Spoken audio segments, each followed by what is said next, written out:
Brookside's Tulty Field for the 2024 Senior Boys Baseball City Championship between Halloran Hawks and the Estabrook Hawks. Introducing Halloran Hawks. Infielder wearing number 1, Fernando Rios. Wearing number 9, right fielder Josiah Martinez. The shortstop's number 3, Omar Biascochea. Number 4, outfielder Manny Villarang. Outfielder number 5, Cesar Rios Jr. Wearing number 6, center fielder Matthew Vega. Number 7 is the second baseman Roberto Benitez. Infielder number 10, Leo Ellington. Number 11 is a pitcher, Luis Correa. Wearing number 12 is a pitcher, Juan Figueroa. Infielder number 13, Randy Torres. Wearing number 14, left fielder, Manny Quinones Jr. Number 15 is the first baseman, AJ Biascochea. Doing the catching, number 8, Luis Vasquez. Wearing number 16, left fielder, Damian Thompson. Playing first base, number 17, Ishmael Sostre Jr. Halloran Hawks are coached by manager Cesar Rios Sr.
Equity and inclusion, and we're going to start off with capital projects.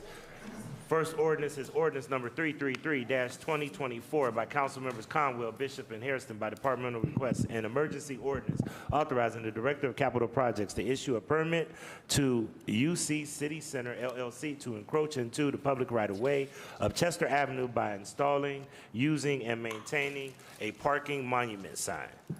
Director. Council President, so Circle Square is a major mixed-use development project in University Circle on the edge of Fairfax at Stokes, Chester, and Euclid Avenue. And so they're looking to put in a monument sign for the first phase of their development, which is open and doing very well. And most of the sidewalk in front of this new building called the Artisan is public right-of-way, so they need to have an encroachment permit to put up a monument sign to direct folks into the public parking that's available at this location. Thank you. All right, Councilman Bishop, this was heard in Municipal Services. Are you in agreement, sir? Mr. President, I fully support this piece of legislation. Thank you. Councilman Conwell, this is in Ward 9. Are you okay with this? I'm okay with it. He reached out to me, Mr. President, generated with me some time ago, and I'm there. All right, thank you. Seeing no other questions, ordinance number 333-2024 stands approved. Next ordinance is ordinance number 708-2024 by council members Bishop, Hairston, and Griffin by departmental request. An emergency ordinance authorizing the director of capital projects to apply and accept one or more grants from Team NEO to support activities associated with the reconstruction of Redwood Road, determining the method of making the public improvement, authorizing the director to enter into one or more public improvement contracts, professional services, and other agreements, and authorizing the Commissioner of Purchases and Supplies to acquire, accept, and record for right-of-way purposes any real property and easements necessary for the improvement. Director. Mr. Chairman, so you've heard me say many times at this table that we go after any and all funding that might be available for our roadways. This is a source of funding through Team NEO and the Office of Jobs and Commerce with ODOT to provide funding for commercial or industrial roadways where the businesses located on those roadways have made substantial investment into their properties.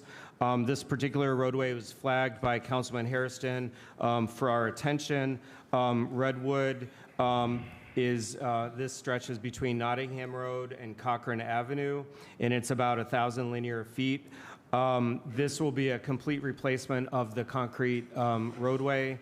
Estimated cost is almost $1 million. Our responsibility is a 25% match, so around about $250,000.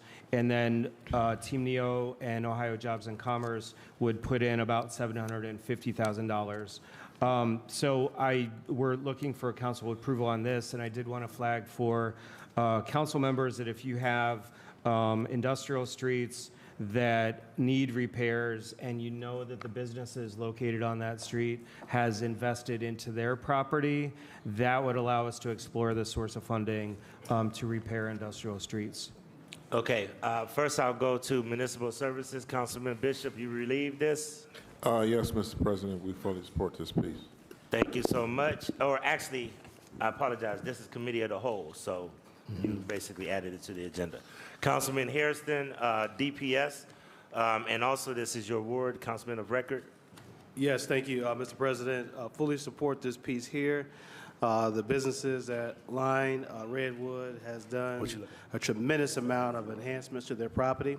They actually expanded to another facility that's near here as well, and so this improvement is much needed. We were able to resurface one part of Cochrane, but this section we were not able to resurface due to the cost of the road repairs, and so when this program came up in our discussions with the director, we saw this as a good fit for those dollars, and the companies, I can tell you, are truly appreciated. That road hasn't been done in decades, and it is very, I mean, you done patch this thing where you can't patch it anymore, okay? I mean, it is very bad. And again, a lot of trucks delivering chemicals, materials, many different shipments happen along the street, and so fully support, and thank you to the director and your team for your support. Thank you. Thank you, Director, and I appreciate this fund. I want to talk to you about this because there's a couple of things around the hospital that are, I think, related to this that I would love to consider looking at that fund for, especially around University Circle. And Mr. President, we're open to all those conversations. The way I understand it, we can put in one application each year. Okay. We would love to receive those streets so that we can vet them and put in at least one per year. Okay, look forward to it. Councilman Michael Polinsky. Thank you, Mr. Chairman, my colleagues, to the Director. I know the street in question, and it's certainly I support Councilman Harrison. I know the street extremely well. The thing I'm hoping is on a street such as that on the end at Nottingham, that you would look at making the radiuses bigger, because that's been a historic problem there with trucks trying to make the corner because of the small radiuses. That number one. The number two you mentioned. I think what I would ask respectfully through the chair to the Director is to communicate to those of us who have industrial areas, what are the parameters, what are the guidelines, because all of us have, well, I shouldn't say that, a lot of us still have industrial areas where there is business expansion, business participation, and we'd like to be able, submit these streets, but I don't know what the parameters are. Is there a length? Is there a number of businesses that are on them? What are give us, some of the scope. I can give you a brief overview at the moment. And being that this is through Team NEO, they are really interested in economic development. So as Director mentioned, if there is an industry that has made an investment or intends to make an investment in their organization, then those are the ones that are most viable for getting funding. So for example, this road is benefiting Euclid Chemical, Euclid Chemical, and they have made some significant changes in their organization as far as research and development. So they've made some investment in equipment. So if there's an organization on a road that has made those types of investments, specifically if they're going to hire more employees, then that's what makes for an advantageous application. Again, and it's only one street a year? So through the chairman and the councilman, so this is the first time that we've applied for this funding. Right. And we understand that it's a competitive process, and we understand that kind of your success rate depends on who else is applying. Right. But generally speaking, we think they're looking for maybe one application a year. Is that fair? Well, that's unfortunate because obviously we have more need than that. But nonetheless, if you could get us the information so we can start submitting those streets, I think it's important because we can't use residential street dollars for that. Correct. And so we have other pots of funds available to us. That's important. So I commend you folks for identifying this and hopefully, is this state money involved in this? Through the chairman and the councilman, yes. Yeah, maybe that's something you guys need to, through your state lobbyists to start raising the question of how we can get more dollars for a program such as this. Because again, we can't use our residential resurfacing, and yet I know the concerns that Councilman Harrison had about Redwood due to its condition. So again, I think it's something I strongly support and hope we can expand upon the program. Thank you, Mr. Chairman. Thank you. Are there any other questions regarding ordinance number 708? Seeing no other questions, ordinance number 708 stands approved. Please sign on.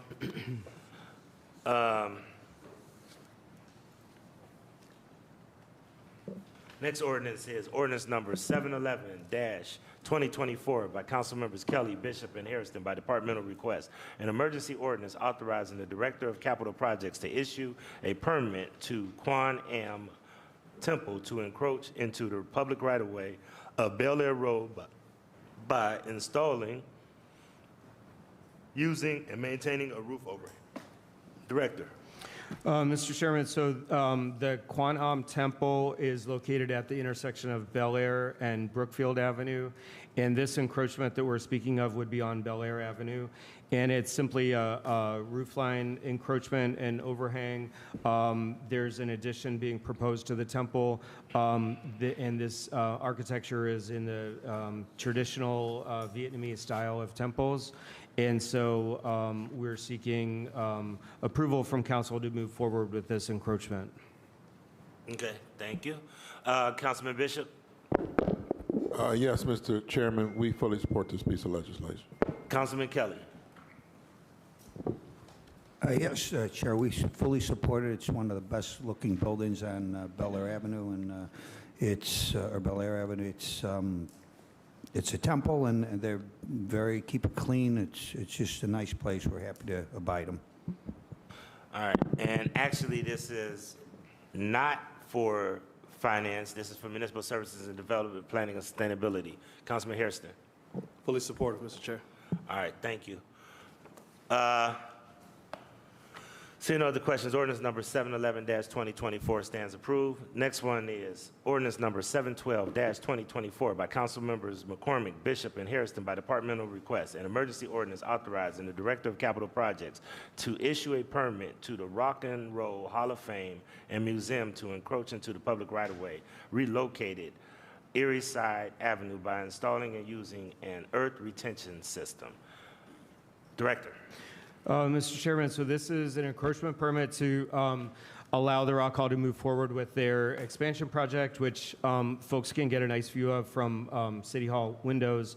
I had the opportunity to visit the site last week, and they're making tremendous progress. This encroachment permit would allow for basically a tieback system to allow for them to hold the earth back as they build underground. And the Rock Hall is very supportive of our consideration. I instructed them that they did not need to be here today, but they did offer just so that folks understand. Thank you. Councilman Bishop, Councilman Hairston. Yes, Mr. Chairman, we fully support this piece of legislation. Councilman Hairston. Fully support, Mr. Chair, for passage. Is the councilman on record, Councilman McCormick, in support of this? Mr. Chairman, yes, we have signed consent. Okay, thank you. Mr. President, Yes, Councilman Conwell. this earth retention system is what again, through the chair to Jeremy? Through the chairman and the councilman, so they're basically excavating the hillside. If you recall how the Rock Hall used to be, the building sort of ended and there was a pretty steep hillside that went down to the water. They're excavating that hillside so that they can build their expansion to the Rock Hall adjacent to the existing building, but basically underground, below level.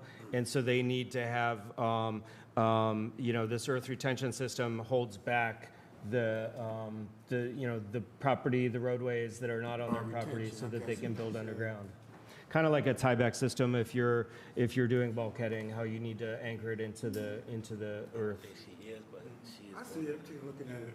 I'm looking at it right now, the way you just narrated. I didn't see it at first, but I see it now. Yeah. Okay. I like that. I'm there. All right, thank you. Seeing no other questions, ordinance number 712-2024 stands approved. Next is ordinance number 713-2024 by council members McCormick, Bishop, and Griffin by departmental request, an emergency ordinance authorizing the Director of Capital Projects to issue a permit to Trail Development LLC to encroach into the public right-of-ways of Moat Court and West 25th Street by using and maintaining pre-existing walls, stairs, and a building overlay. Director. Mr. Chairman, so the encroachments that we're speaking of here are for stairways that are existing into a building called the Trio Apartment Building, and those stairways are within the right-of-way, and it requires an encroachment. The new building is located at 2461 West 25th Street, but it's on the corner of what's called Mulkey Court, which is a roadway that connects from 25th Street. So we are seeking approval of this encroachment permit and happy to answer any questions. Okay. Councilman Bishop and Councilman Hairston. Mr. President, we fully support this piece of legislation. Mr. Chair, fully support this ordinance for passage. All right, is the councilman on record in support of this? Mr. Chairman, yes, we have signed consent.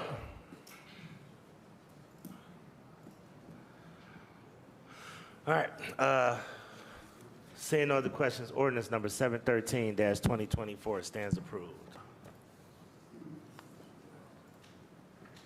All right, next ordinance is ordinance number 714-2024 by council members McCormick, Bishop, and Hairston by departmental request. An emergency ordinance authorizing the Director of Capital Projects to issue a permit to TTE Real Estate Group, LLC, to encroach into the public right-of-way of an unnamed short street between West 7th Street and West 10th Street by using and maintaining an existing driveway for access parking and handicapped access parking. Director. Mr. Chairman, so this property has recently changed ownership, and it's being converted from a manufacturing building into a brewery, and the new owner is seeking an encroachment permit for existing drive and retaining wall. So there's no change and no additions. They're just simply seeking the legal right to maintain what's currently there. Okay, thank you. Councilman Hairston and Bishop. Yes, Mr. Chairman, we fully support this piece of legislation. Councilman Hairston. Yes, fully support, Mr. Chair. Is the councilman on record supportive of this? Mr. Chairman, yes, we have signed consent. Okay, thank you. Last but not least, ordinance number 744-2024. Okay. Ordinance number 744-2024 by council members Bishop and Griffin by departmental request, an emergency ordinance to amend the title of sections 1, 5, 5A, 5B, and 6 of ordinance number 683-2021 passed September 27, 2021, as amended by ordinance number 581-2024 passed June 3rd, 2024, and to supplement the ordinance by adding new section 5D relating to the lakefront pedestrian bridge and authorizing contracts. Director. Mr. Chairman, so I'm going to hand this over to Assistant Director Chambers as the project manager for the North Coast Connector project. Hello, everyone. To the chair, to the council, we are seeking an amendment to our original ordinance 683, which was also amended by ordinance 581. Our amendment is to allow us to be able to explore utilizing an alternative construction delivery method for the project, as well as to just making sure that we are using the proper language in the ordinance to allow for additional professional services to be applied, and then to better define the project, as well as make a change to the name. We've been using Lakefront Pedestrian Bridge, and we are now titling the project North Coast Connector Project. There's no funds associated with this? No, no funds associated.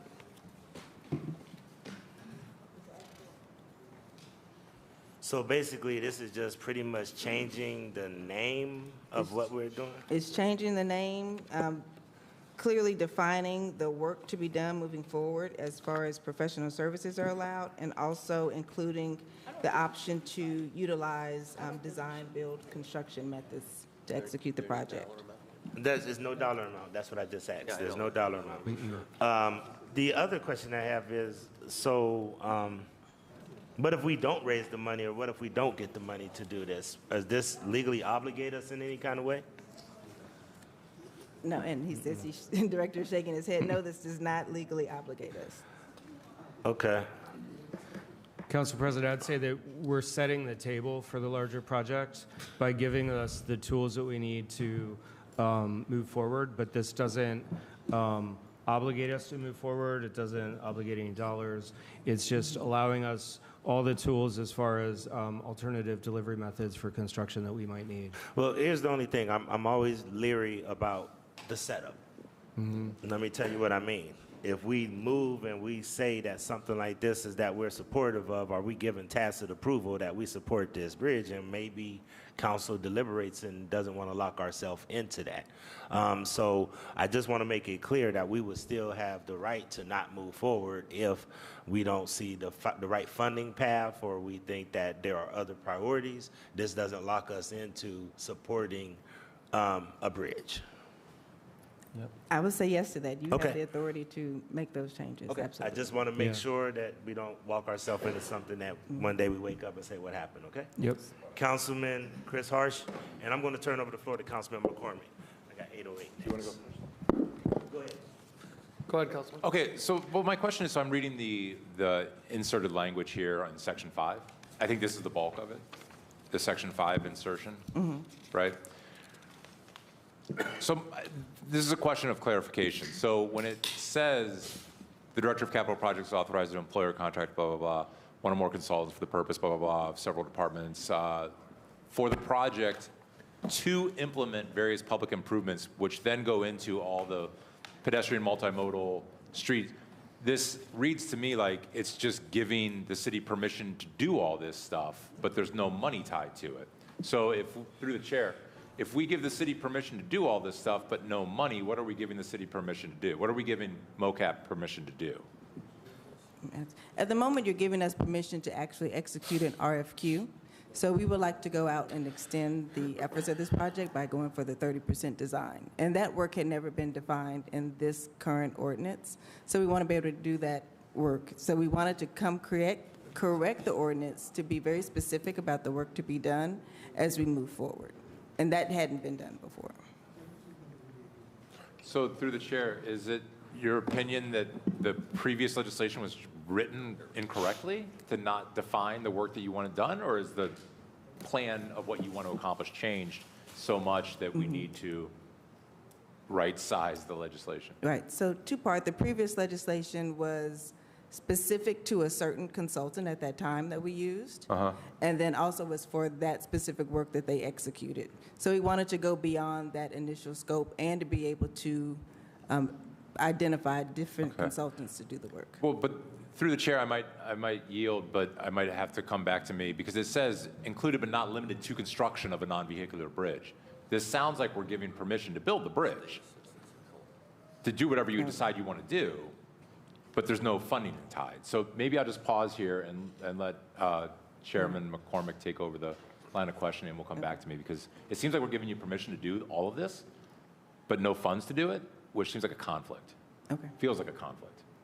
Assistant Director, you want to answer that question? I yield. Sure, I will answer that. So part of doing a construction alternative delivery method is understanding what our options are. And so we do want to roll into that function at some point, but right now we're just doing the RFQ, which is the 30% design. And so we included that language so we can have those conversations about what the construction type will look like. But the intent is not to go forth and issue those construction contracts or even to go out to bid for that, but we need to understand the method that we'll be able to employ. I'll yield with this, Mr. Chairman. It looks like we're giving them permission to enter those contracts, just not the funding to do so. And through the chairman of the council, and just to remind council, we do have ARPA funds for the North Coast Connector project, which could be used for 30% design, but we by no means have funding in place or authorization to move forward with anything more than what the ARPA funds could cover. We're seeking lots of different funding sources, but all of those need to come to council for approval to apply, accept, and expend. Okay, thank you, Councilman. Anything else on 744? Hearing nothing, 744, 2024 stands approved. Please sign. Someone shut that off. Ordinance 808, 2024 by Councilmembers Slife, Bishop, and Griffin. By departmental request. An emergency ordinance. Director, I think this is yours. Oh, I'm sorry, what is it? Authorizing the Director of Capital Projects to apply for and accept a Nature Works grant for the Ohio Department of Natural Resources to make improvements to Impett Park and enter into various written standard purchase and requirement contracts to implement the grant. So, Mr. Chairman, this is a joint ordinance with Councilman Slife to apply for grants and make improvements to Impett Park. This is led by a Friends of Impett Park initiative that we're jointly working together on. And so we have this authorization would allow us to apply for the grant on behalf of the Friends of Impett Park, hopefully receive those fundings. Thank you, Councilman Slife. Obviously supportive. The backstory is that there's a new ARPA playground coming to the park that requires the removal of the existing shelter. So the goal of this grant is to receive funding to build a new shelter so that there will be a place in the shade to enjoy the playground. It does require a local match, which can be covered through discretionary funds. Thank you, and I know you've done a lot of hard work around Impett Park, so congratulations on this. Any questions on updating Councilman Slife's Impett Park? Hearing none, 808-2024 will be considered by the entire body this evening. Thank you, Director. I think that's all I've got for you. Economic Development, come on up.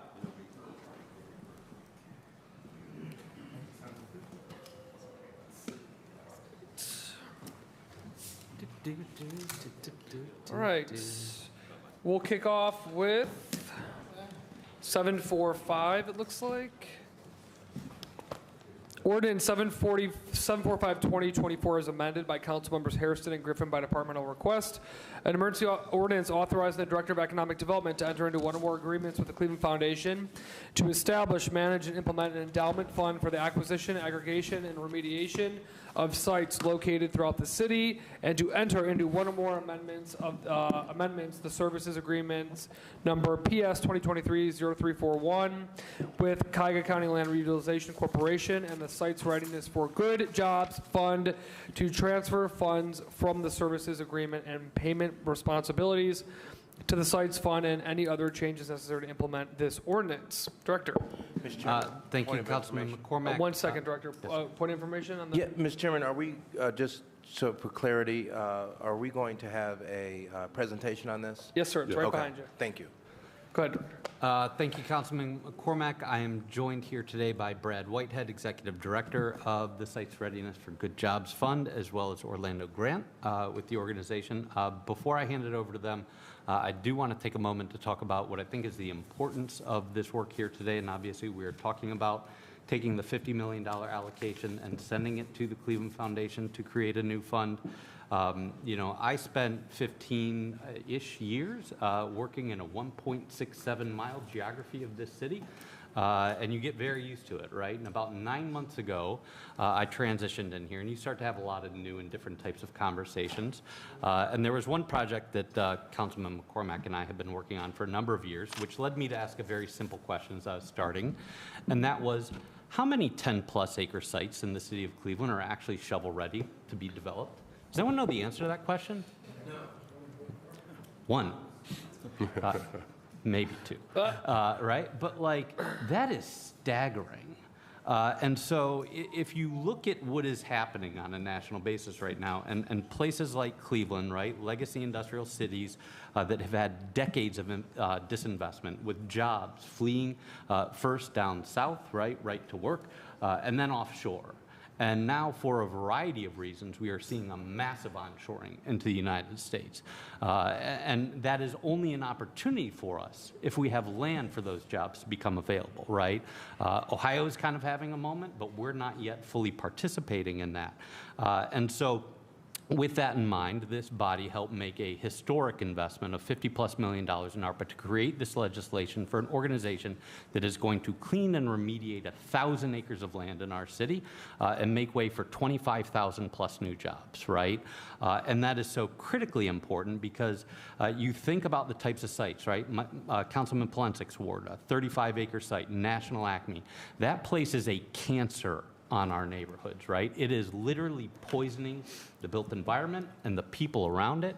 And this organization, which is literally built to acquire these properties, remediate them, and bring them to market. And I think that that is so important because I want to raise something that I hear about at this table all the time. It is an incredibly important issue to you, as well as me and all of us doing this work, affordable housing.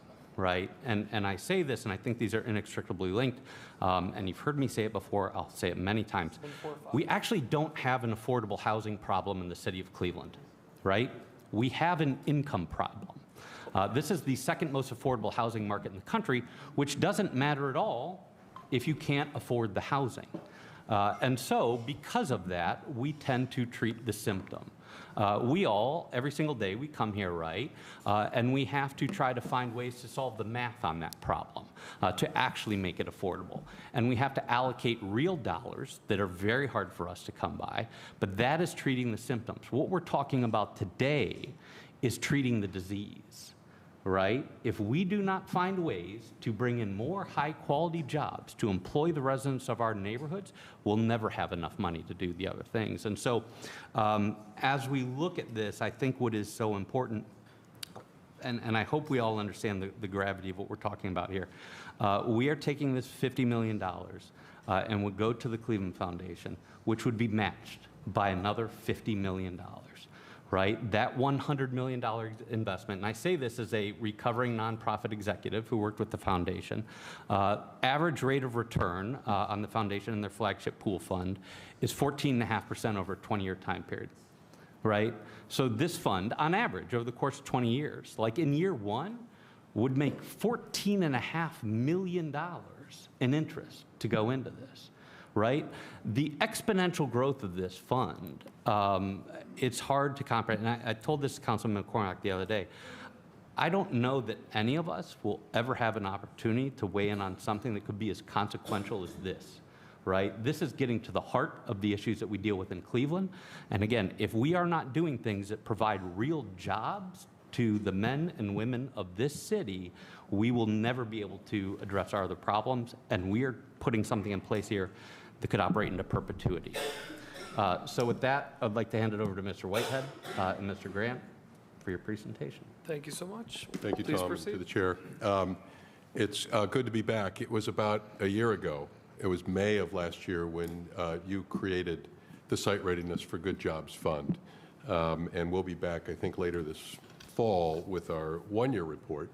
But at the time, you may recall that you challenged us with doubling the money to making it stretch. And that's what the plan is to do today, is to talk about the path ahead to do so.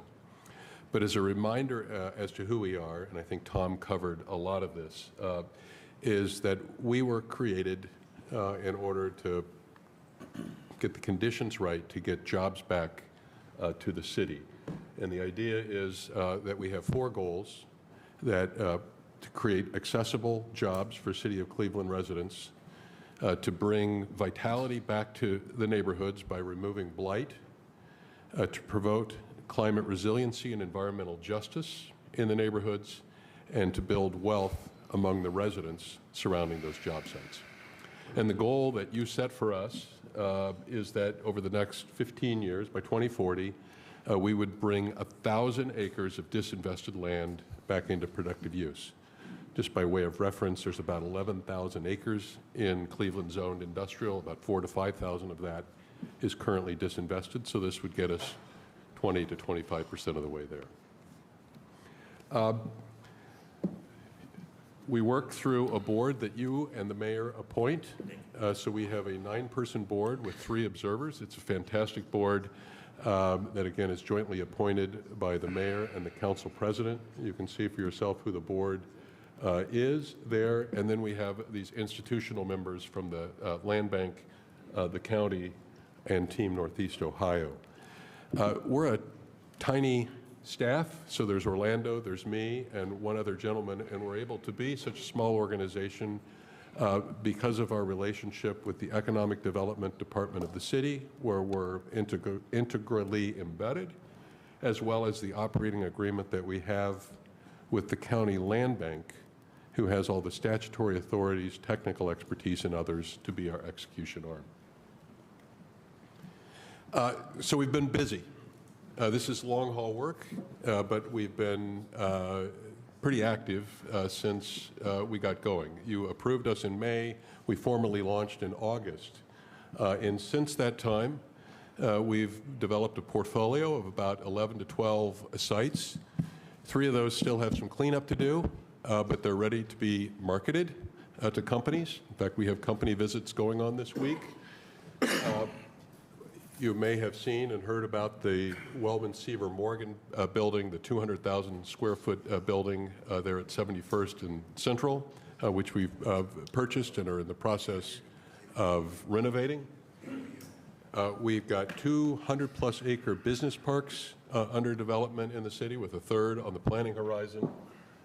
And then we're out there not just trying to receive the deals that we get from economic development or Team Neo, we're out trying to create deals as well.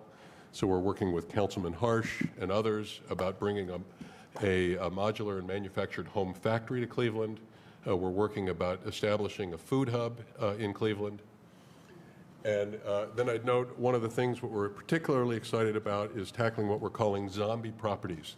There's scores of properties in this town that are owned by companies, many of them non-U.S. based, that find it cheaper just to pay the property tax and leave a piece of cleared but unremediated property sitting fallow or going after those properties. And then finally, I'd note we've achieved leverage already. We're at $8.5 million and counting of leverage on top of the 50. So the objective in this Cleveland Foundation partnership is threefold. First is, how can we double the size of the Site Readiness Fund and thereby increasing the impact and the sustainability of the work that we do, but in doing so, do it in a way that maintains control of our board and then by extension this council, which appoints the board. So don't affect the operations of the fund. And third, to make sure that in establishing this restricted fund at the foundation, we have enough money to do our job in the near term.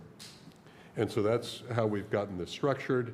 The way it will work, I'll have a page here in a moment, but the Cleveland Foundation will lead the fundraising efforts, and they're planning to make a large contribution themselves, $10 million to the restricted fund itself, and then near-term cash dollars. While they're managing the money, as Tom said, they have no say at all in the operations of this thing. That is still our board for every decision that we make. And then finally, they are making near-term grants available to ensure that we have all the cash we need in the next couple of years as the corpus of that fund builds. So the way it works, and this is the next to last slide, I think, is that the money that's sitting in the City of Cleveland account gets merged with the money that is raised by the Cleveland Foundation to create this $100 million fund.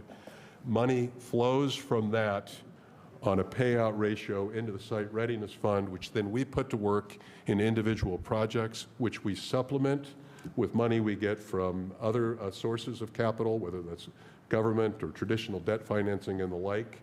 And then returns we get go back to the Site Readiness Fund, not to the Cleveland Foundation. So we keep that money within the Site Readiness Fund, and that our board keeps control of all the decisions. So in a nutshell, this is where it is, and then I'll turn it over to my colleague, Orlando, to talk briefly about how we're making sure we connect in neighborhoods.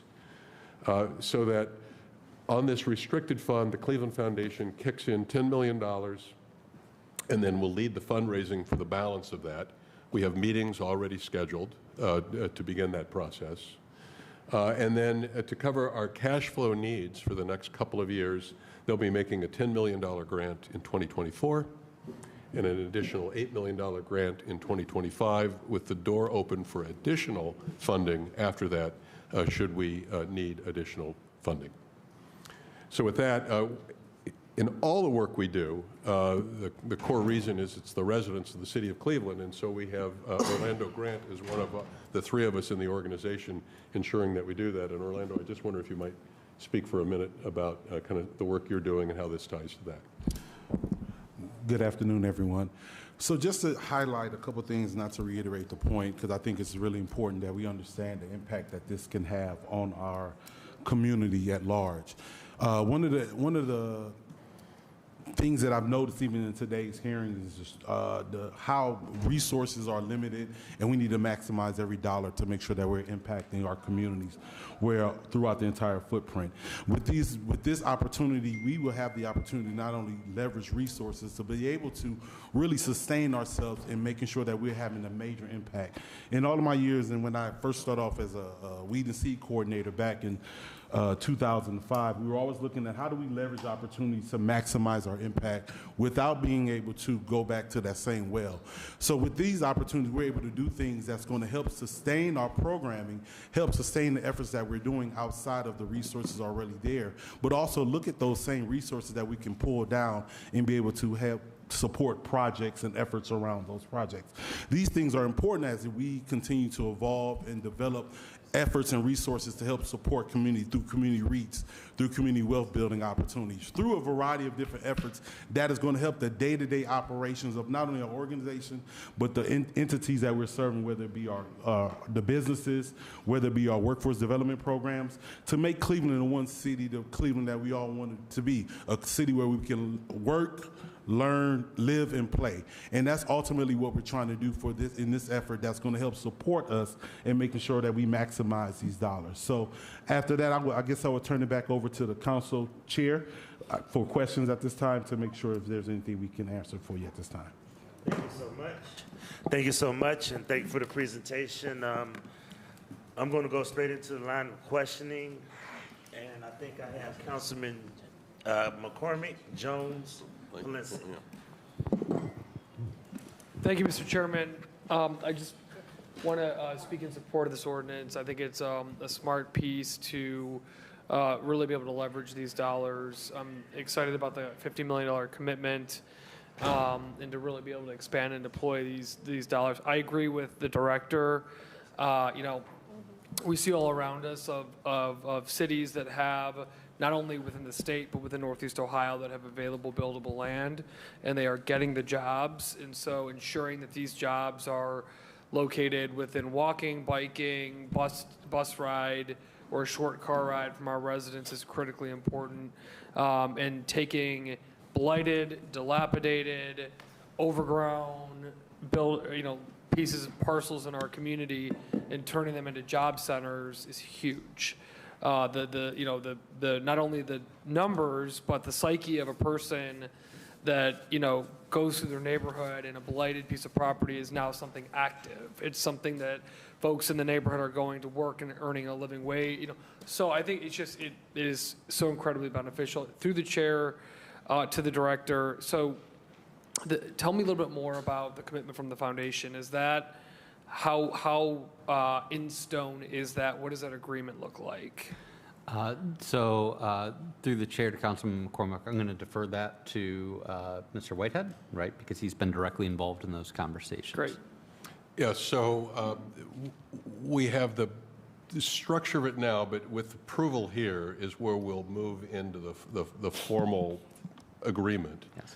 But what is kind of in stone is the commitment to raising the $50 million, the $10 million that they'll be putting in from their corpus, and then those recoverable grants to cover our near-term needs. But everything else, and we were having conversations, earlier today about how do we make sure that gets formally written into the agreement, and we're supportive of that. Great. And then what other sources are we looking at to help fill that gap? I mean, are there other public, other private sources that can be instrumental in that? Through the chair to the councilman, absolutely.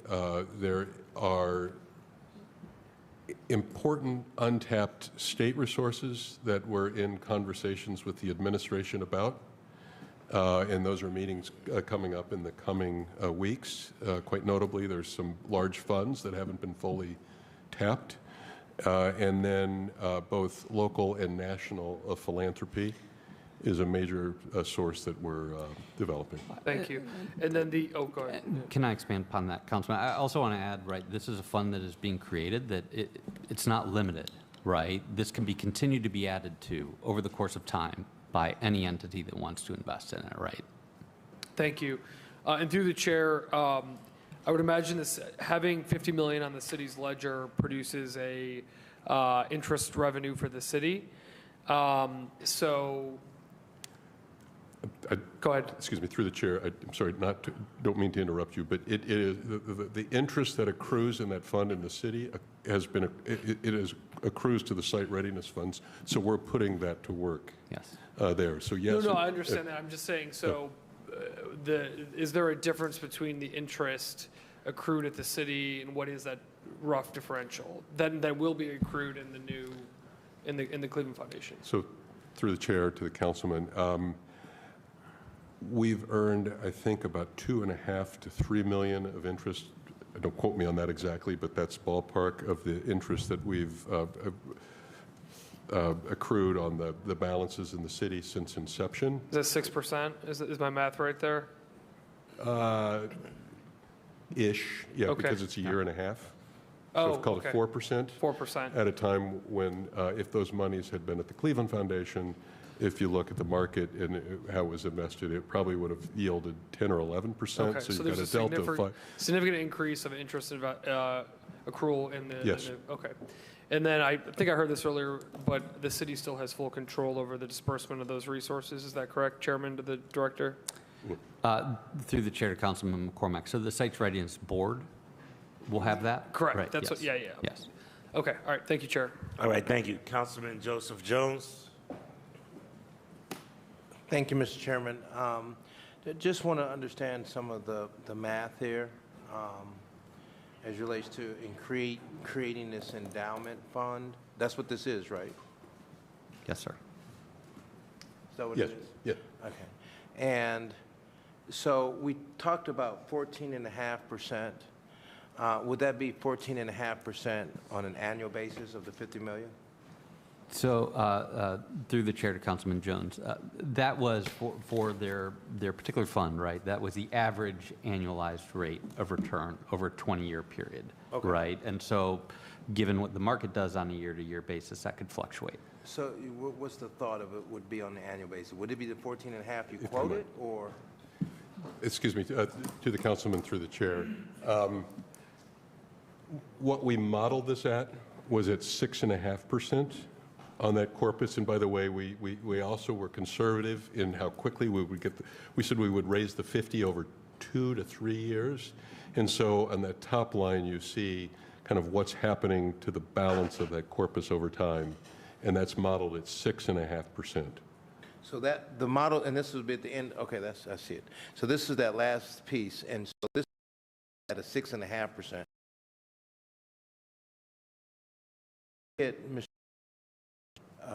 Mr. Whitehead? Yes. Where did we get the 14.5% from? That 14.5% was, well, I guess you pull it, but it's been their investment returns historically. When you say they, are you? I'm sorry, the Cleveland Foundation investment Okay. returns. So basically, that came from the Cleveland Foundation? Yeah. Although in the negotiations with the Cleveland Foundation, that's where we modeled the 6.5 to be conservative. Right, so on the conservative. But so hopefully it's better. But what they're saying right now is that if we invest this $50 million, we could, truly be looking at a 14.5%, which is significant. 5 years is $70 million. Yeah. Unless the market crashes, Right, yes. or 70.5 million. Right. So if we're talking about that, then this red line should be way up there then. That's exactly right. So, and their returns right now is at 14.5%. Is that what the Cleveland Foundation is saying? Through the chair, Councilman Jones, that's the average annualized rate over a 20-year period, I right? see. Which is a pretty significant amount of time. So again, there have been some years where the market's been way down and they've had much lower returns than that, right? But a 20-year benchmark, I think, is a pretty good look at what Right. they've been doing on average. If it's helpful, in the last year, oh, I had this number here. In the last year, I believe the return has been 12%. Even then, it's still a good percentage return. Yeah. Yes. Return. So let me just say this, Mr. Chairman. Again, I'm like my colleague McCormick. I'm not against the particular piece of legislation. I think this is really good, Mr. Chairman, to the director. You being able to leverage these funds, because this is what it's really all about. How do we create funding sources and systems within what we have to continue to renovate the city of Cleveland, bring in new jobs, be able to create new revenue streams from those businesses.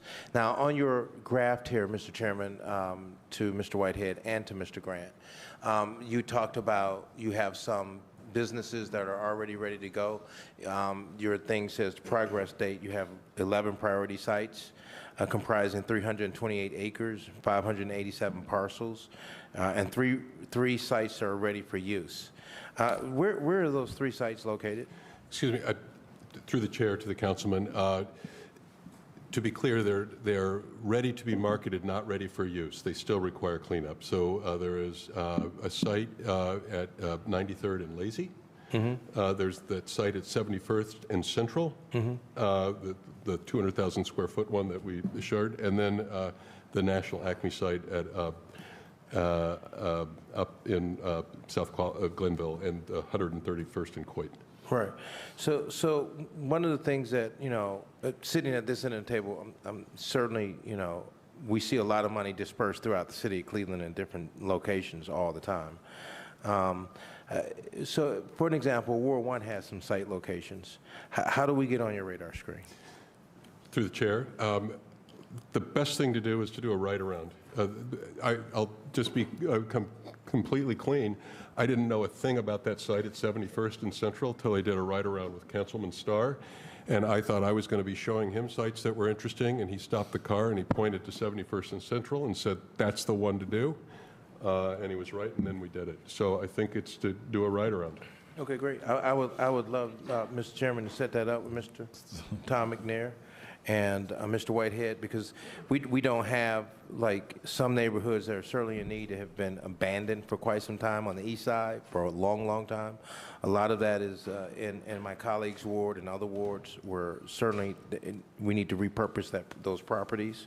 But then we have some sites that may not be as big in our community, but we haven't been able to do much with them because of the contamination of those sites. Yep. And it has strangled the economic development coming into the Lee Harbor Ward 1 area. And we would love to partnership with you on those smaller sites. And then we have some larger sites where development has happened, but maybe, again, not as big as some of the commercial, industrial site locations in other communities where you're looking at trying to generate that. So, but I'd love to do that. I think that this is a good piece of legislation. It keeps a pool of resources open and available to the city, and I think it's in perpetuity. I always get tongue-tied on the word. Can you say the word? Perpetuity. Perpetuity. Yeah. Thank you. So having the resources in perpetuity, not only just in establishing a foundation here, but future generations of elected officials to have those resources, I think what we do here, Mr. Chairman, is really powerful, and that's important to continue to do a lot of this work. We should be leveraging our dollars every chance we get. So I'm not opposed to it, and congratulations. I supported the initial fund, and I'm glad to see that you're not just taking the $50 million and just spending it, but you're taking that $50 million and you're investing it, and then pulling down on it as those sites as you need it to be. Thank you, Mr. Chairman. Thank you. Councilman Michael Palencia. Thank you. Sure. Thank you, Mr. Chairman, my honorable colleagues, and to the director and to Brad and everyone else at the table here. Obviously, I've been greatly concerned from my historical perspective here, watching all these plants and factories at one time operational in the city, and then watching them one after another like dominoes fall. And I can just imagine the impact that it has had on families across the city, and from my own engagement watching most of the plants that I worked at as a young man gone. White Motors on St. Clair, TRW, Graphite Bronze, Gould. I can go down the list, and my family members, Eaton Corporation, 4 members of my family, Eaton Axle, lost their jobs there, National Acme, Adressograph, Multigraph. I could go down. And I guess the thing that has upset me the most over the years is the fact that the state let these companies abandon us and then did nothing to go after them for leaving the hazardous waste and the abandonment that they perpetrated on our neighborhoods. You can't do this in Europe. You can't abandon factories and just walk away and then leave the state or the cities to have to contend with the mess and the environmental damage. A lot of this to me is, I sum it up as environmental justice. That's what it's all about. Because when you look at these plants, what they've done to our residents, they have inflicted poverty, a lack of investment. We see it in our streets with You know, I can go down, I can go on. So I'm here to support this. What I need to understand is this. I'd like to see a list of all the sites that we have identified in the city, and if there is a dollar amount associated with that demolition and abatement, what would it take to prepare that site for building? Now, we know you're not going to be building kids' playgrounds on it, but for industrial development or commercial redevelopment, if there is what does it take to get it, quote unquote, site ready? That's what I need to understand. I want to know the sites. I'm very much aware of the National Acme plant in the East Glenville neighborhood. I go past it constantly. It's a monumental disaster that the city did not cause, but was perpetrated upon us again by a lack of state policy or lack of policy. And now we're in a situation where we're going to have to try to abate the site because it is impacting residents in the East Glenville neighborhood. And again, I can tell you historically what it's done to the neighborhoods of color, ethnic neighborhoods. It's been devastating. So I'm here to support it, 100%. I'm here to, in whatever capacity I have, to help in any way possible. Because unless we clean this stuff out, nothing's ever going to happen. Nothing is going to happen in these neighborhoods. They're a reminder every day of abandonment and disinvestment. But I need to understand, these are the sites, Council, City of Cleveland Council, these are the sites that we've identified, these are the sites we're working on, and this is the dollar amount associated with this, because if we have to lobby downstate to get more money and more assistance or whoever, then we need to know the magnitude of the problem. I can basically tell you what it is in my neighborhood, but I don't know what it is across the rest of the city. So that's where So through the chair to Councilman Plinsick. First of all, I want to thank you. Councilman Plinsick is one of our secret weapons in discussions with property owners in terms of somebody who can take somebody over the coals and bring them to the table. He's about as good as I've seen. We would welcome the opportunity to share kind of what we're seeing in each of your wards. We're reluctant to have a public list because of the fact we're out trying to acquire property and we can drive up prices. But I think to keep in mind, just as we back of the envelope this, it's hard to know with precision because sometimes we get the land through forfeiture, sometimes we buy it, sometimes we take on an environmental lien in exchange for things.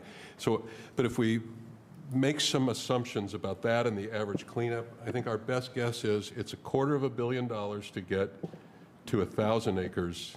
And so you can figure that it's about $1 billion to get the job done with what we have right now, which is why having this sort of mechanism is the key piece. Now, maybe we'll get the momentum and the private sector will take over at some point, but I think just to get these sites ready, that's the order of magnitude we're talking about.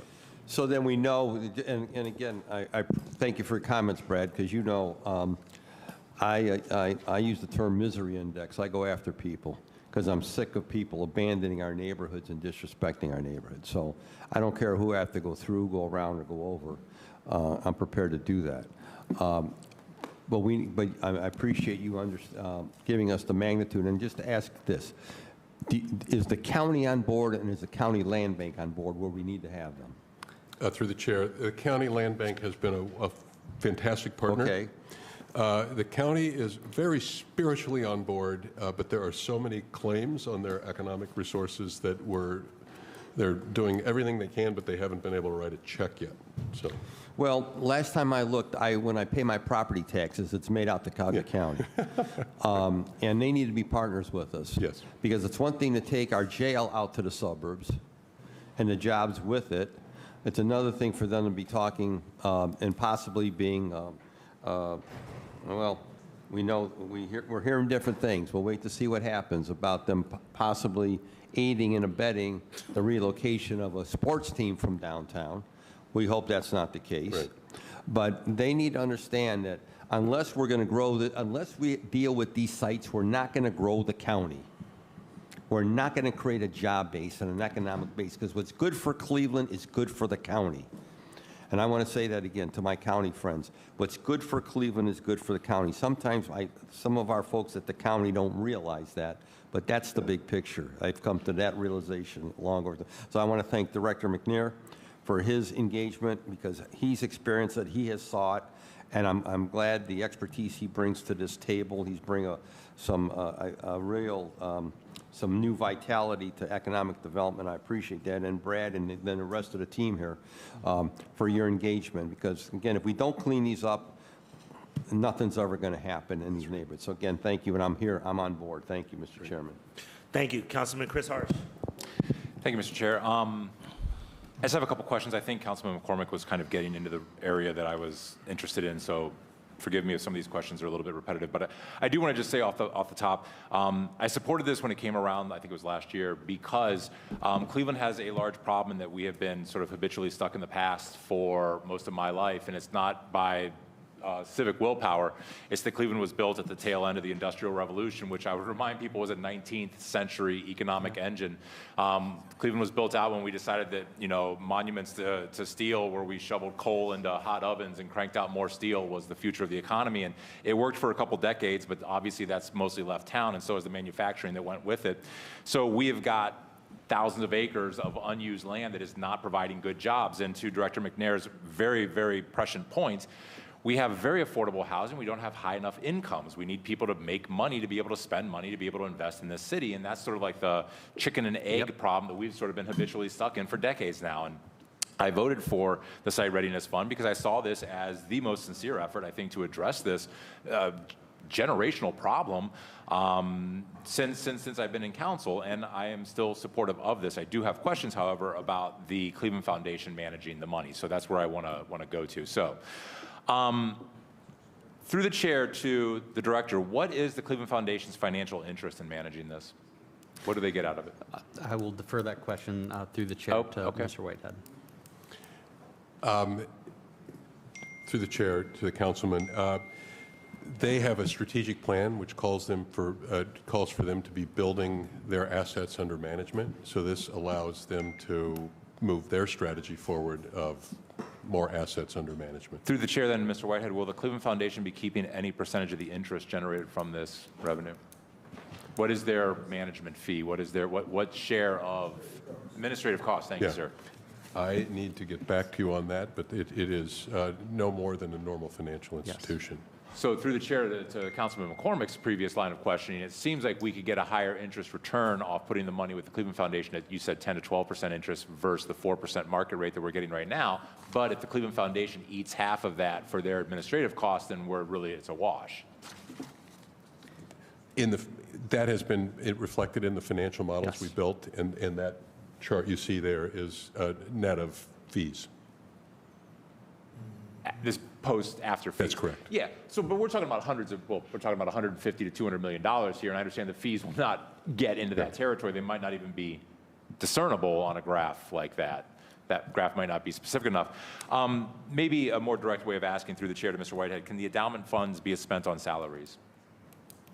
Can the endowment fund be spent on, through the chair, the endowment fund will kick dollars to the Site Readiness Fund that the board will determine how it's spent. And that money is spent in two ways. It's spent on the staff of the Site Readiness Fund and all two of you. And all those, there's another one all here. Three of you. All Okay. three of us. As well as environmental consultants and all those sorts of things, in addition to the properties we invest in. Okay, so through the chair then, to clarify, the funds managed by the Cleveland Foundation will not be able to spend the interest earned or any amount of the fund itself on their own hiring of staff or personnel to administer the Readiness Fund. Yeah, not to parse words, but I apologize for not having the management fee at my fingertips here, but again, it was in line with the market, and that management fee goes to their general operational expenses, which would be for everything they do. So through the chair, then, Director, do you have an idea what their management fee is? Through the chair to Councilman Harsh. No, I also can't remember it, but again, we had an organizational fund at the last nonprofit I worked for. At the time I knew it. It is in line if you went to Fidelity, right? But I will say one thing that is very impressive about the Cleveland Foundation, which manages north of $2 billion in assets, right? They're very good at making money on those assets. And so that flagship pool fund annualized rate of return is as high as just about any type of fund you're going to find out there. So, but again, unless you just want to have these types of dollars sitting in a treasury account or something like that, like anyone who manages wealth of that magnitude is going to collect some level of fee, and it is in line with that, and it is not a significant portion of money. Understood, and through the chair, you know, the Cleveland Foundation is, I think, the oldest community foundation in America. They're one of our most trusted partners in Cleveland. They've, you know, had a great history of reliable, dependable work.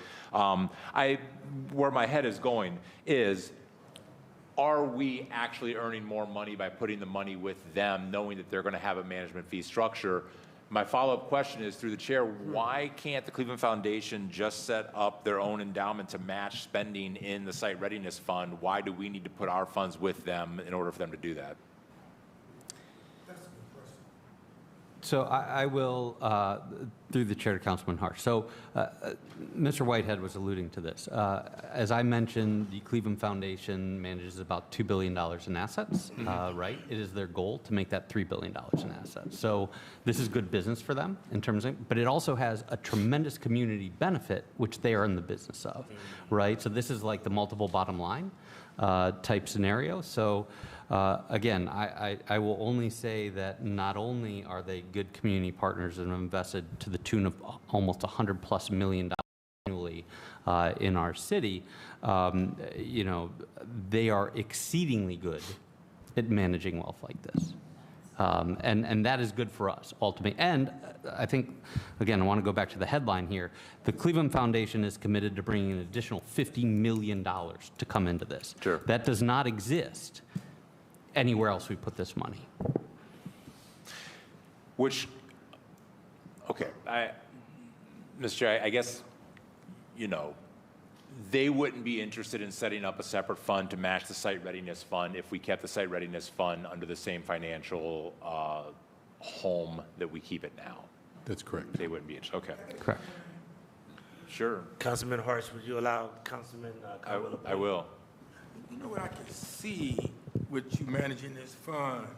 The thing about government, we change over from mayors to council members, whatever the case may be. My assumption is if it's with the Cleveland Foundation, even if we change over, that site readiness money will be there, and then Tom could draw from the money, and the government would not put a barrier there. If it's a new mayor, new council member, whatever the case may be, the fund will still be there, and we can continue to keep moving even during when election time is coming up. I mean, that's where my assumption. On the point, Through the chair. I'm sorry? just on the point, if I could. Councilman Yeah. Harsh, would you allow Councilman Jones a point? 30 And seconds. I want to say, everybody, a point is a point. You need to be That's on the schedule or need to put you back on the agenda to ask a question, I can. But a point is on Councilman Harsh's line of questioning. You just did. So do you have a point, Councilman Jones? Yes, Mr. Chairman. The point, because this is just curious, this $50 million that's being created to be put into the foundation, the way we have it structured right now, we can't go in there and pull that $50 million out. This money is going to be in perpetuity in place from one generation to the next generation because that's a part of the deal. Is that correct? Yes. So like years past, I would presume, where this department has had money in it and there was money was removed from it in order to balance our budget, they could not do that with this. Is that correct, Mr. Chairman, to the director? No. Okay, thank you. That's correct. All right, so Councilman Harsh, you had the floor. Thank you. I just have two last questions. So through the chair, let's go back to, let's say we've got $100 million in the fund. The annual payout to the Site Readiness Fund of 5% but balances. Is that through the chair, is that supposed to cover all projects? Like if we have a project that costs more than $5 million, you're going to be able to get more than $5 million if you need it to go after a project immediately. Correct? Through the chair to the councilman, yes. So what will happen is that $5 million, then we leverage with additional funding, whether that's an EPA grant, a state of Ohio grant, debt financing and the like. And then when the asset, we have a disposition of the asset through a ground lease, through a sale, money will come back. That money stays with the Site Readiness Fund. It does not flow to the Cleveland Foundation, which we can put back to work in the next deal. I think I understand that through the chair, but my question is, if we need to pull more than $5 million, which is 5% of $100 million, if we need immediate access to more than $5 million, will they say, sorry, you only get $5 million a year? Through the chair, that's where this provision for the recoverable grant comes in. And so they're putting money into that corpus, the $100 million, but then they are making near-term cash available for us to be able to do that work. So there's the money coming through, then they're saying on top of that, we're giving you a $10 million recoverable grant next year, an $8 million recoverable grant the next year. We expect you to pay that back starting in 6 years. Yeah. But and they said, and if you need more in year 3, we'll do that. But I guess the distinction then is right now we currently have access to all 50 million. That's correct. We will not have access to all 50 million once this goes into a fund.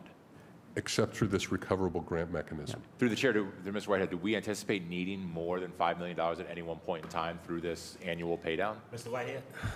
Yeah, through the chair. Yes, and so the modeling we've done is that we need these 18 million for the next 2 years, and that money will be available to us on a 0% interest rate basis. Okay. Okay. Then last question, and this is into the language. I don't know who wants to handle this, but in section 2, it says the Director of Economic Development, so this would be through the chair of the director, is authorized to enter into one or more amendments to the service agreement to provide that payments to the land bank will be made to the site fund and to make any other changes necessary to implement this ordinance. Amendments to the service agreement seems rather vague. Through the chair to the director, how much are we going to alter the service agreement? Could you explain section 2?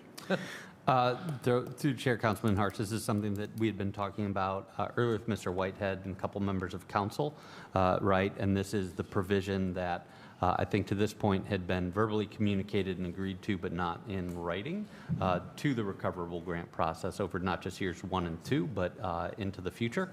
So again, I think it was important to council, and we just want to make sure that we get that into the final contract. Okay. Thank you, Mr. Chair. I just wanted to share, lastly, a joke. Perpetuity is followed by perpetuity, and perpetuity, and perpetuity, and perpetuity. You can just... Thanks. Dad joke. Chris Harsh, follow 3.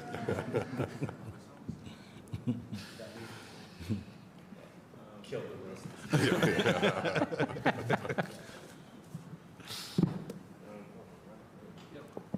All righty, thank you, Councilman Harsh. I've got Councilman Cotton. Thank you very much. Thank you. So, with this $50 million through the chair to the director, I'm interested in the systems right now. So, if someone come to you and they need, let's say, funding but you got to clean a site over there in Collinwood or Glenville. I mean, I'm actually, because I don't know, do we draw from this fund? I mean, is that correct? For point of clarity, if what kind of systems do we have in place? Because some companies might have the dollars, but if they know we have the fund here, they might just grab the money just to get the money out of, let's say, for lack of a better word, greediness. So through the chair to councilman, I don't want to necessarily speak for Sites Fund, but that is not necessarily the intent of Site Fund, right? Yeah. Their goal is to acquire these properties, remediate them, and bring them to market. Not necessarily to work for some corporation and go out and do it. Doesn't mean it couldn't happen that way, right? But again, when I look at it through the purview of my job, right? Right now, we talk to a variety of companies that are coming to us saying, I need X amount of square feet. Most of those buildings don't exist that they're ready for. The land doesn't exist for people to build them on, right? And so what they're really doing is setting the table for future economic activity coming in that we can help make a reality here at the city. That would be good. Now, to the chair, to the director, I think one of my colleagues mentioned it, where we are with the county helping us, because we're all in this together. With the county, the Cleveland, matter of fact, you guys do a great job. I mean, a great job. You've done a great job. I know all about the Cleveland Foundation. You have a good guy over here working with you, Orlando. He's good. He's in the community, which is very, very good. I see him. He's a good ambassador for you.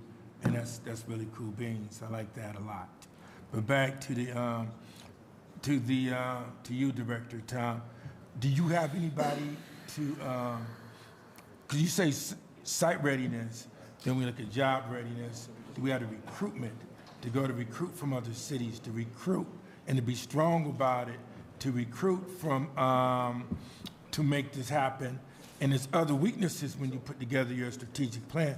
One of the biggest weaknesses is not just site readiness, is having a workforce that's ready also to start moving. Like, if you don't have the Cleveland, like, when you go to a city to develop, or to the county, or whatever the case may be, you look at job readiness.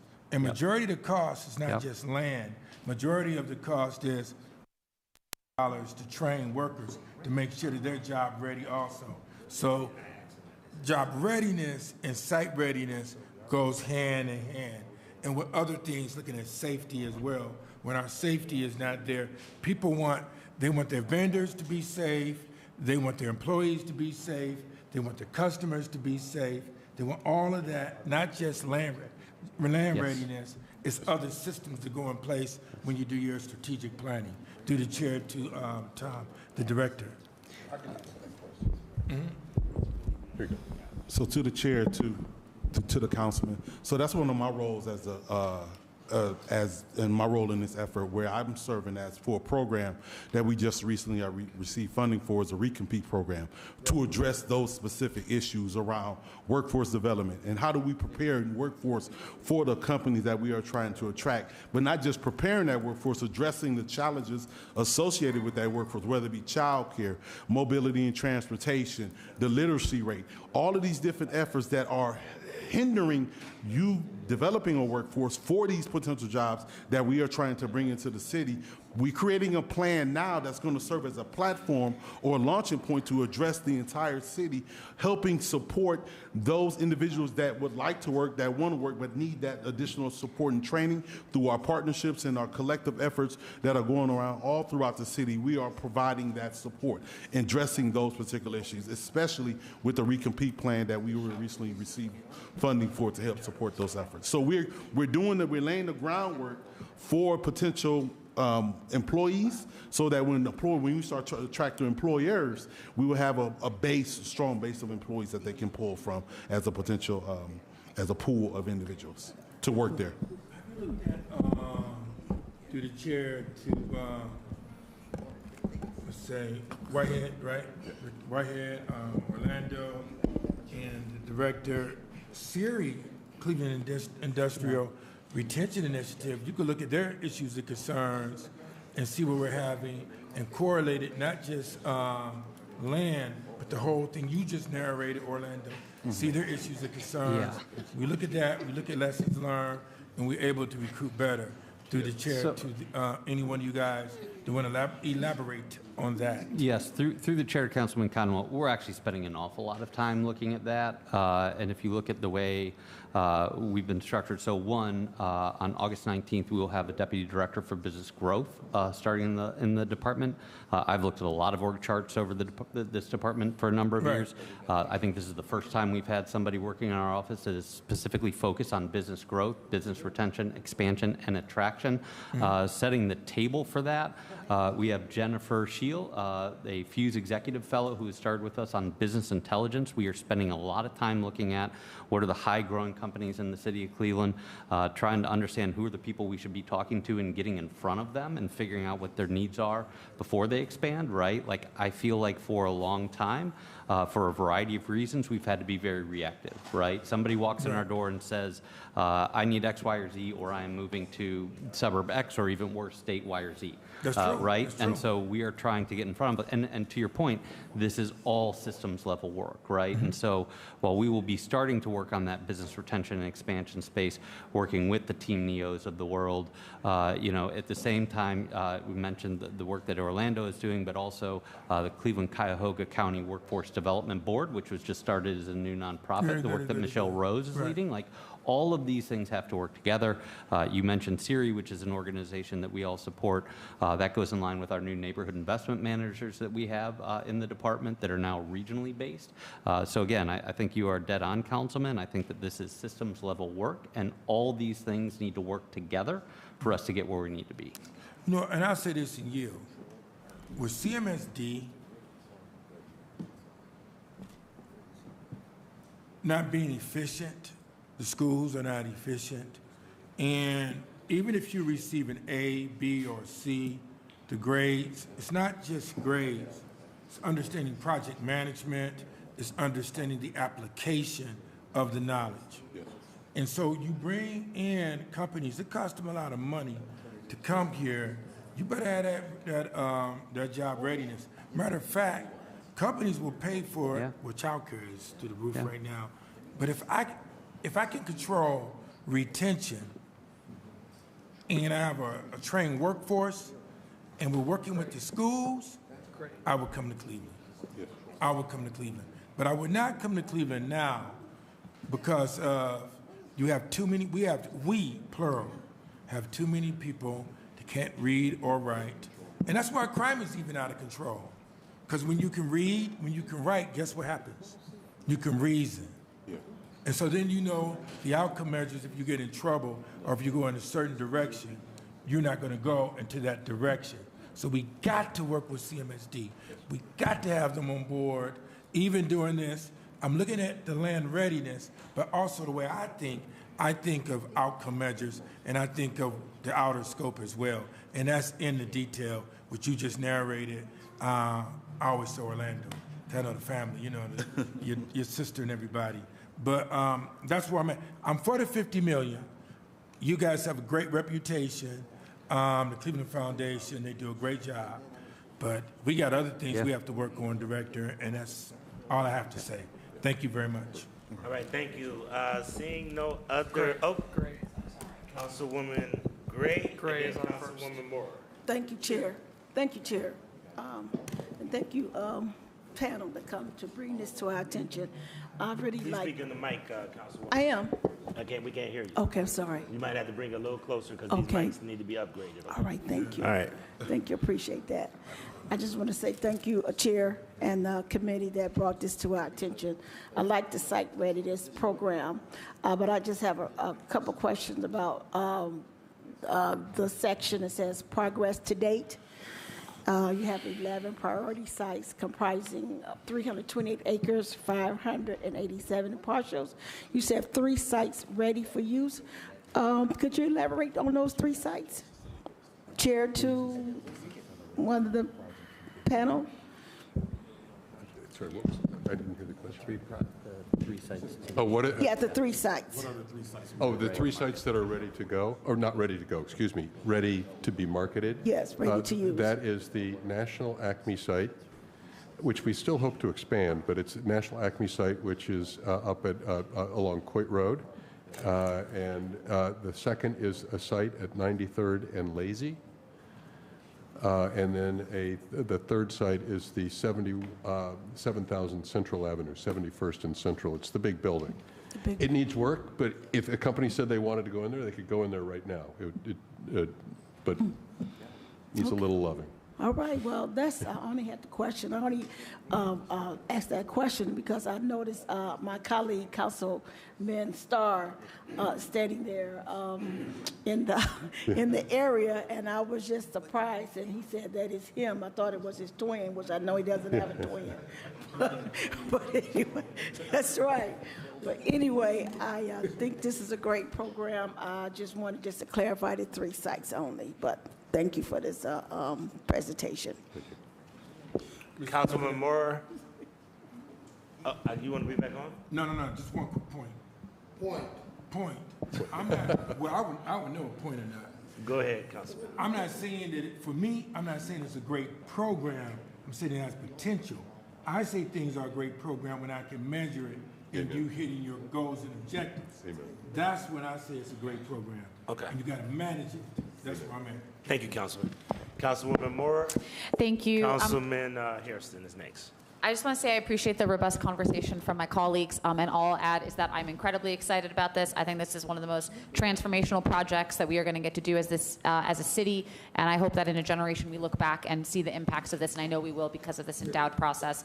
Incredibly enthusiastic about this. Can't wait to see the ways that this appears in Ward 12 and across the city. Thank you so much, Councilwoman. Short and sweet. We have Councilman Hairston. Thank you, Mr. Chair, President.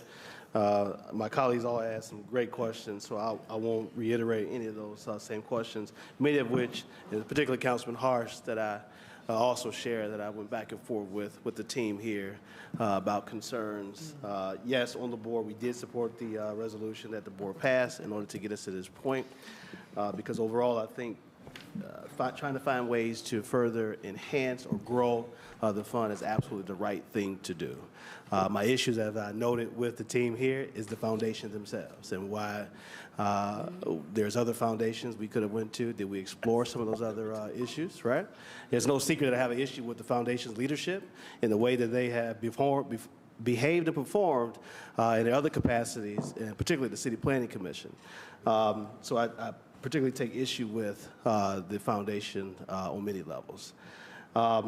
So moving past that, they answered my questions about why they chose the foundation and the differences between the other foundations that potentially could do the same work and why they ultimately settled on the Cleveland Foundation, so I accept that.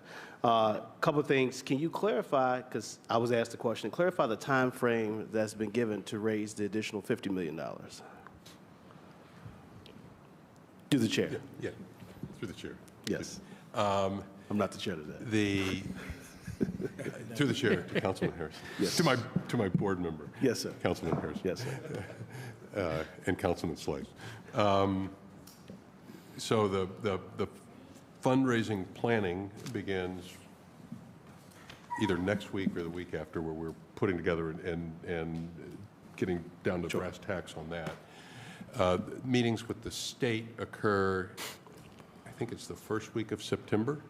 Okay. Where we'll be going to them, and then initial meetings with other foundations and high net worth individuals and the like will be going on this fall.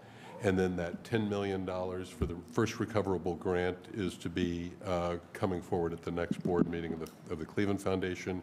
And then the first installment would be of the corpus piece is in the first quarter of next year. I'm happy to take you all through that separately, but there is a timeline, but it's basically getting going after council meeting tonight if this is approved. Got it. So, to the chair, Mr. Whitehead, we're going to begin that process over the next couple months. Yeah. And so we anticipate the foundation, because I'm sure they gave a timeline or a period of time where they will work to raise the 50 of the additional dollars to the that will go into the fund here. And so based on the chart, we're looking at about 12 years, over a 12-year period, where we can grow it to the $100 million point.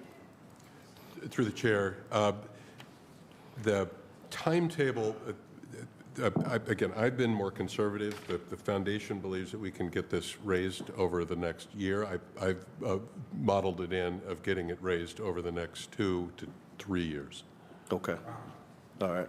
Because I know that was I just been around philanthropy long enough to know that what should take weeks takes months. Sure. I saw the chart. We had a 12-year. I know. The 12-year was to get $200 million. $200 million. Right. Yeah. Forgive me. $200 million from the chart.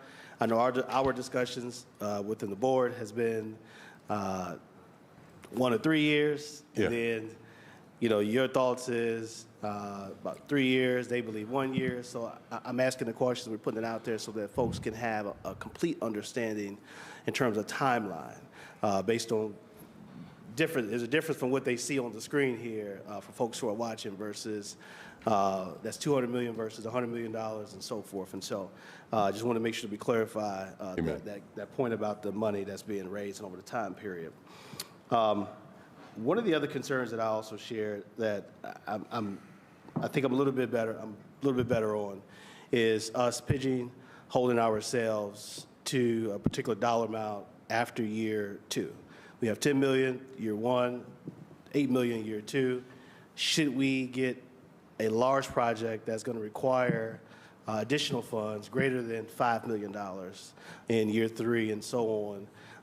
What is our ability to access additional dollars to support the need that may come about should the opportunity arise? Right. So through the chair to the councilman, first of all, I want to know, I deeply appreciate your pushing on the, let's be clear about what's happening and not saying, oh, $100 million comes in next month and so forth. Absolutely. Look, I don't want to overpromise and underdeliver. We want it to be the opposite. And so to be thinking that way is exactly right. One of the things that you've pushed us on prior to today and then today is to get the potential need for additional money past the 3rd year written into the agreement. We have that as a handshake, but I concur with you that we ought to get that into the language of the agreement. That needs to be there. Like I said, we were in a meeting and they said if the 18 million isn't enough, we can come back again. Let's get that in writing.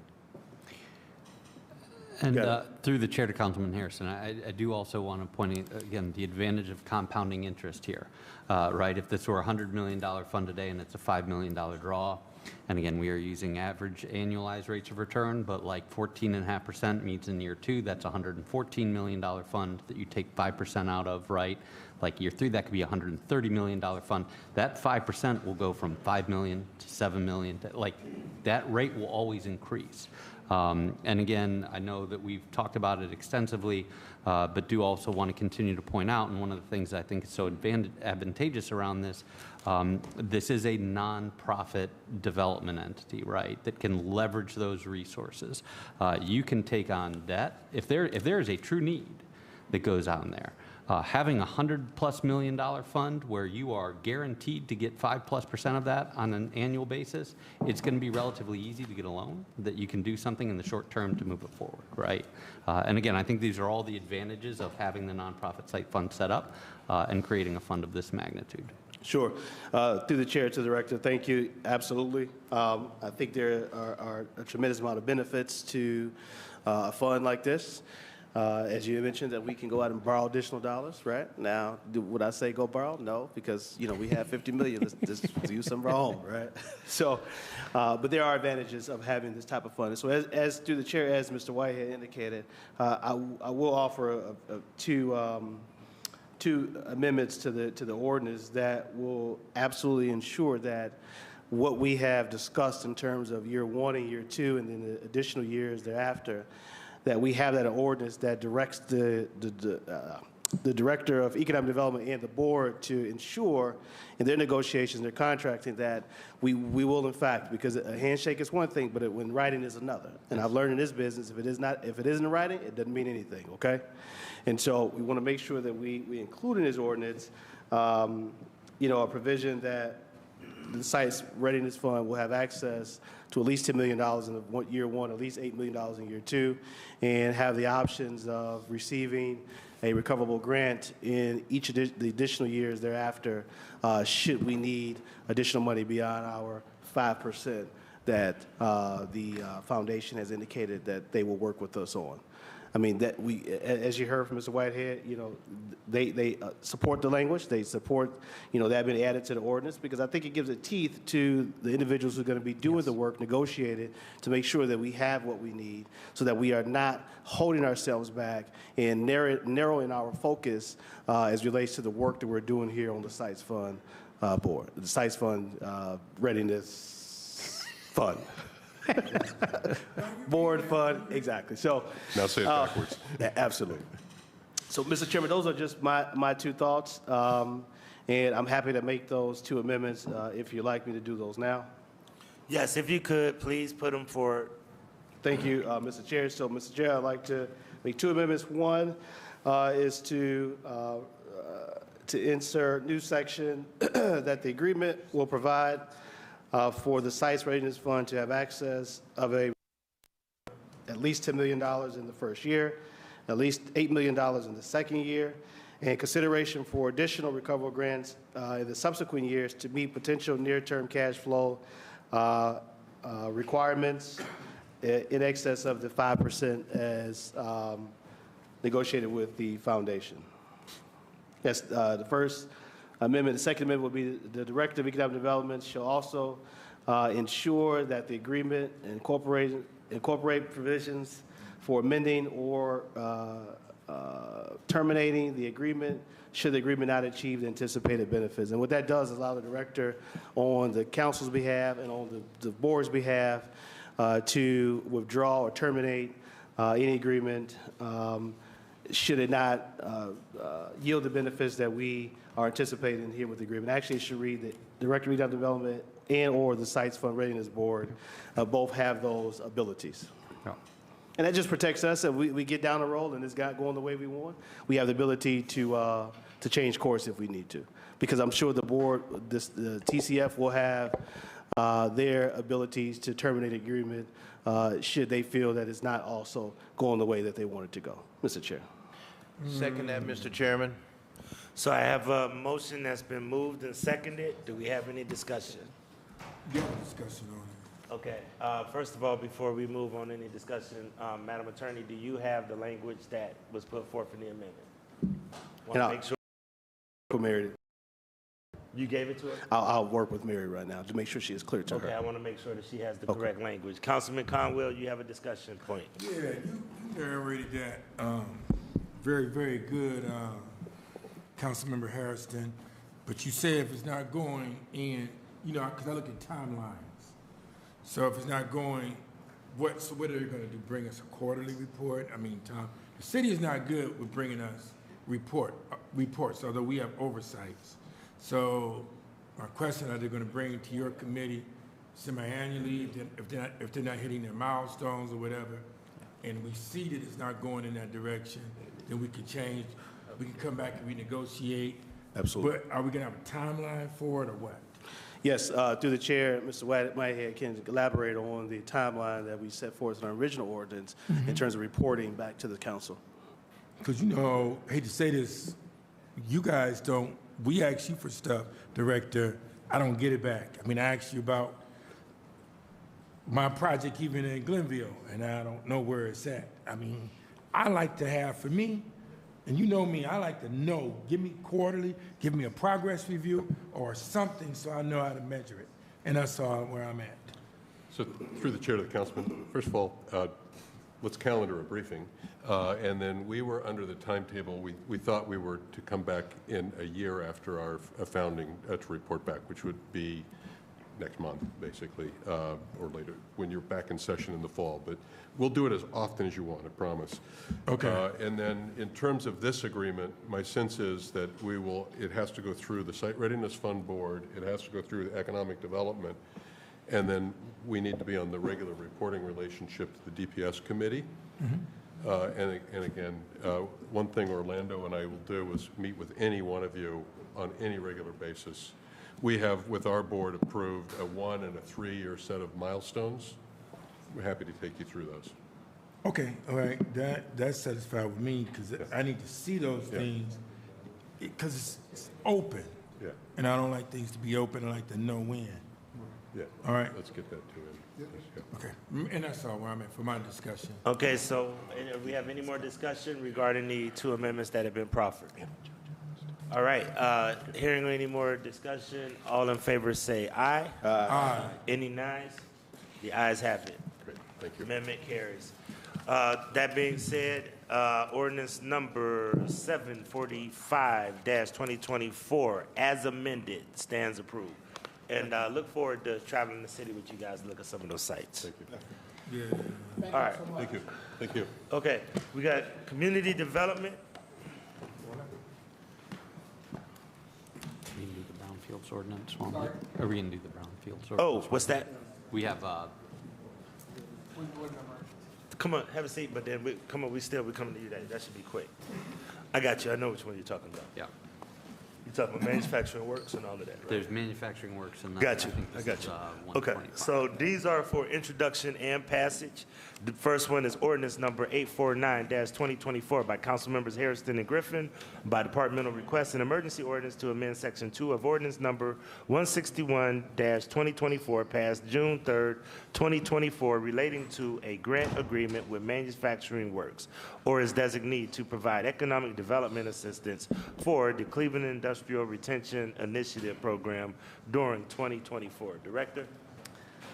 Yes, thank you, Mr. Chairman. So I think this is relatively simple. The Cleveland Industrial Retention Initiative, which our department supports, has come and presented twice before you.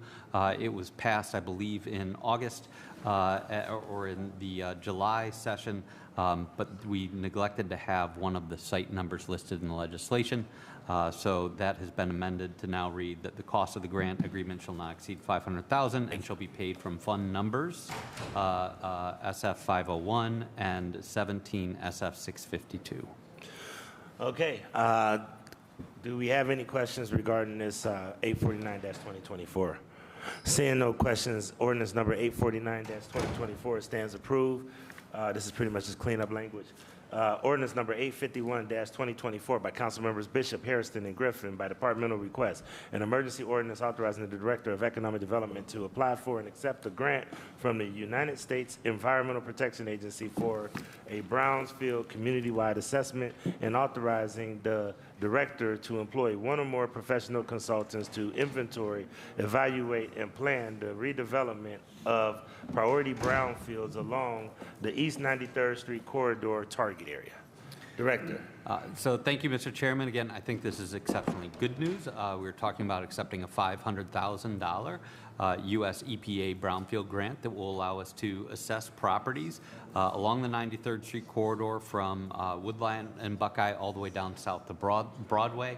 Again, this is not for remediation, but for studying and assessment of potential brownfields along that corridor. And I have here with me Mr. John Fossbender, the Brownfield and Sites Manager for the Department of Economic Development. So, Mr. Fossbender, welcome.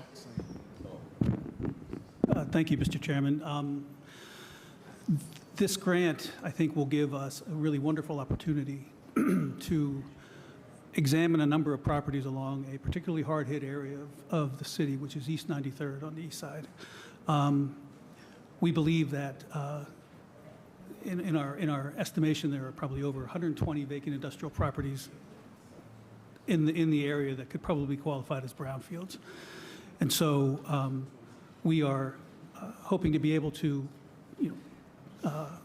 triage what we know is there, take an inventory of what's there, and get to work on assessing in a thoughtful and strategic way of how we can eventually bring some of these properties back into productive use. All right, thank you. And I know that this is something near and dear to myself, Councilman Bishop, and Councilwoman Gray, because we all share that corridor, and we know it's a very tough corridor. I tell people all the time, I'm very, very perplexed on what to do with that corridor, because that corridor, if you even look at the streets adjacent to it, we just tore down a big factory on St. Catherine.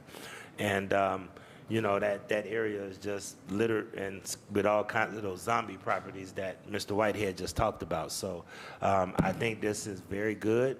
This is something that I'm excited about. Councilman Bishop, anybody else want to comment on this? Yes, Mr. President, I want to just echo your words about that 90th Street corridor. It's a breath of fresh air to see that we are finally looking at some of those sites along that corridor and try to bring them back so we can in the future we can use those corridors for something productive. Mr. President, I'm fully supportive of this piece of legislation. All right, thank you. Ms. Gray, Councilwoman Gray. Yes, thank you, Chair. I just want to echo my colleague, Councilman Bishop, because that corridor is very important, not only to the councils, but also to the residents who live in that area, and that's a short area of Grand, of Leeson, and a Buckeye area, and we have several other businesses as Maselli's. We have St. Elizabeth Church. We have a couple of gas stations that's been there long term that also have some plans that Councilman Blaine Griffin and I will be discussing with them too as well. But to see that that you want to come over to assess, to assess the area is good to know, but also that the residents in that area and the business in that area, also has to say in future plans that, that will be implemented in that area, and we're very excited, with this. So I want to thank you for bringing this to our attention. All right, thank you. Councilman Harrison, I think you relieved this. All right, thank you. All right, seeing no other questions, ordinance number 851-2024 will be heard for consideration by the full council this evening. Thank you, Mr. Chairman. Thank you, appreciate it. I'm going to turn the meeting over to Councilman McCormick, if I could. Director, can I see you for a brief moment?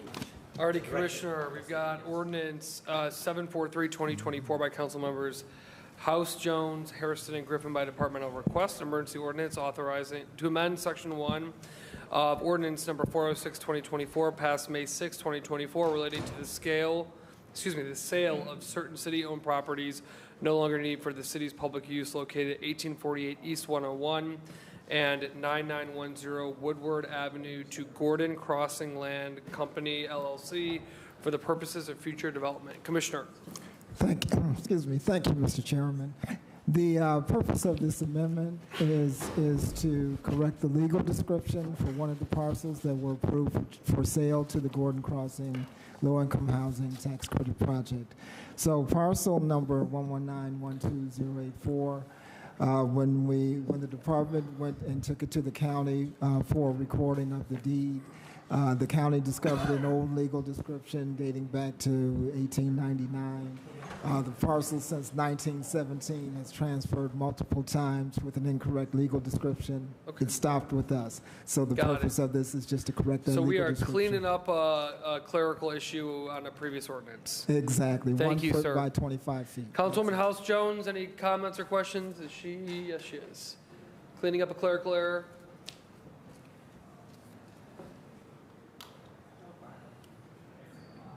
That's fine. All good? Any questions on 743-2024? Don't move. Hearing none. 743-2024 is approved. Please sign. Thank you. All righty. Council Pres to get back. Commissioner? All right, next one is HR. HR. Got it? I just read it. I didn't see the renderings. So they put the renderings out. Oh, For a book. they're so ugly. I did that. You know that, right? I'll tell you about what I did. Next ordinance. Ordinance, this is for introduction and consideration. Now, this one is ordinance number 850-2024 by Councilmember Griffin by departmental request, an emergency ordinance to amend 8 and 30 to 43 of ordinance number 194-2021 passed March 29th, 2021 as amended relating to salaries for various classifications. Director Cole and Director Roshan Long. Thank you, Chairman and Board. This piece originated as a part of the Mayor's Operational Strategic Plan.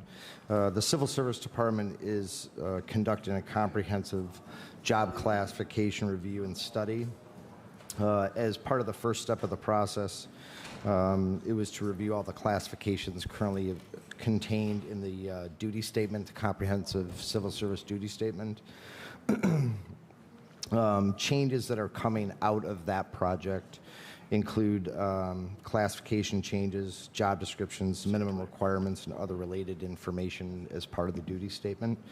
The duty statement previously contained approximately 875 classifications, and the revised duty statement through this process thus far excuse me, contains 693 classifications. As it relates to this piece of legislation, it's basically as a result of that project. It became a joint project between HR and Civil Service to purge unused positions, correct titles and positions, and adjust rates of pay in the pay band. So in total, what we've brought forth for consideration is 5 title changes, 79 position removals, 2 moved positions, adding 2 positions, excuse me, and adjusting the maximum rate of 4 positions for a total of 92 total changes in this piece of legislation for the pay band. And I'm happy to answer any questions. So the one good thing about working on this council, there's several good things, but one good thing is I got people who actually paid close attention to a lot of this stuff. And I have a couple of questions, but I know that my good friend Brian Casey picks up on the classification stuff pretty good, okay? Sure. But the first question that I have is, you're removing a lot of positions and titles, and I just want to understand, why is that necessary? Because I don't want to get in a position where, you know, I'm learning that one action could create several other reactions, and I don't want to put us in a position where we get presented with something that we don't really want to accept as a council, like the pool. And why are you removing these positions? Then, in turn, we would probably get a proposal saying that we want to put positions in pool or something. So I just want to make sure that that's not happening. But Sure. Why did you feel you needed to remove so many of these positions? That's a great question, Chairman. So as part of one of the bigger initiatives that we have jointly is to kind of clean up and streamline a lot of information that was previously hanging out there, including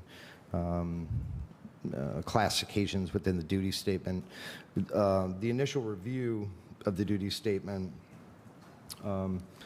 used the following criteria in part to actually remove a lot of these positions.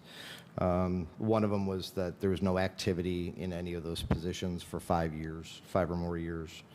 The description and minimum qualifications were initially created, but there was never a job code created, which means essentially it was never activated or utilized. The classification had no minimum requirements and has never been utilized. So essentially, on the front end, as it relates to the civil service portion of it, and Director Long can speak to it in greater detail if you'd like, but basically we're archiving the positions and having them removed officially through the Civil Service Commission action. Thank you. Director, did you want to add anything? Yes, through the chair to council members. The bulk of this project right now, the first phase of it, is basically eliminating outdated positions that are no longer used. Some of the corrections we have made are correcting the classifications based on the collective bargaining agreement. Some of the titles are just wrong. And there will be probably another 2 phases to this to do the cleanup. And this becomes critical when we move into our human capital management system. The data, the information has to be clean. We don't want to continue to, we're not going to move outdated information into the new system. For instance, like some of the data processing classifications, we don't use those anymore. It's just outdated language. So that's the scope of the project. Okay. All right. Do we have any questions for Director Cole or Director Long? Councilman Brian Casey. Thank you, Mr. Chairman. Mr. Chairman, to our directors, What does the reserved mean? You've got 3 positions that are crossed out here, and it says reserved next to them. I'll find them for you real quick.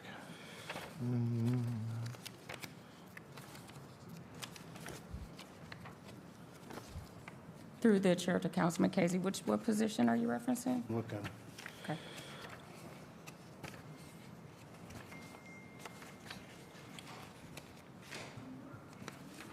$155, $56, $57, public health, sanitarian, 2, 3, and 4.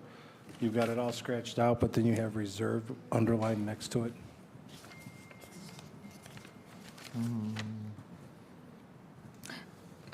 Okay, I see. Through the chair to council, the public health sanitarians, 2, 3, and 4, those titles no longer exist. They were changed to environmental health specialists in training, environmental health specialist 1 and 2. Now, Mr. Chairman, to the directors, what does the reserved mean? I don't see what you're talking about. Is it a whole space? It's crossed out, and then next to it, it says reserved and underlined. It's 155 through 157. Okay? Okay.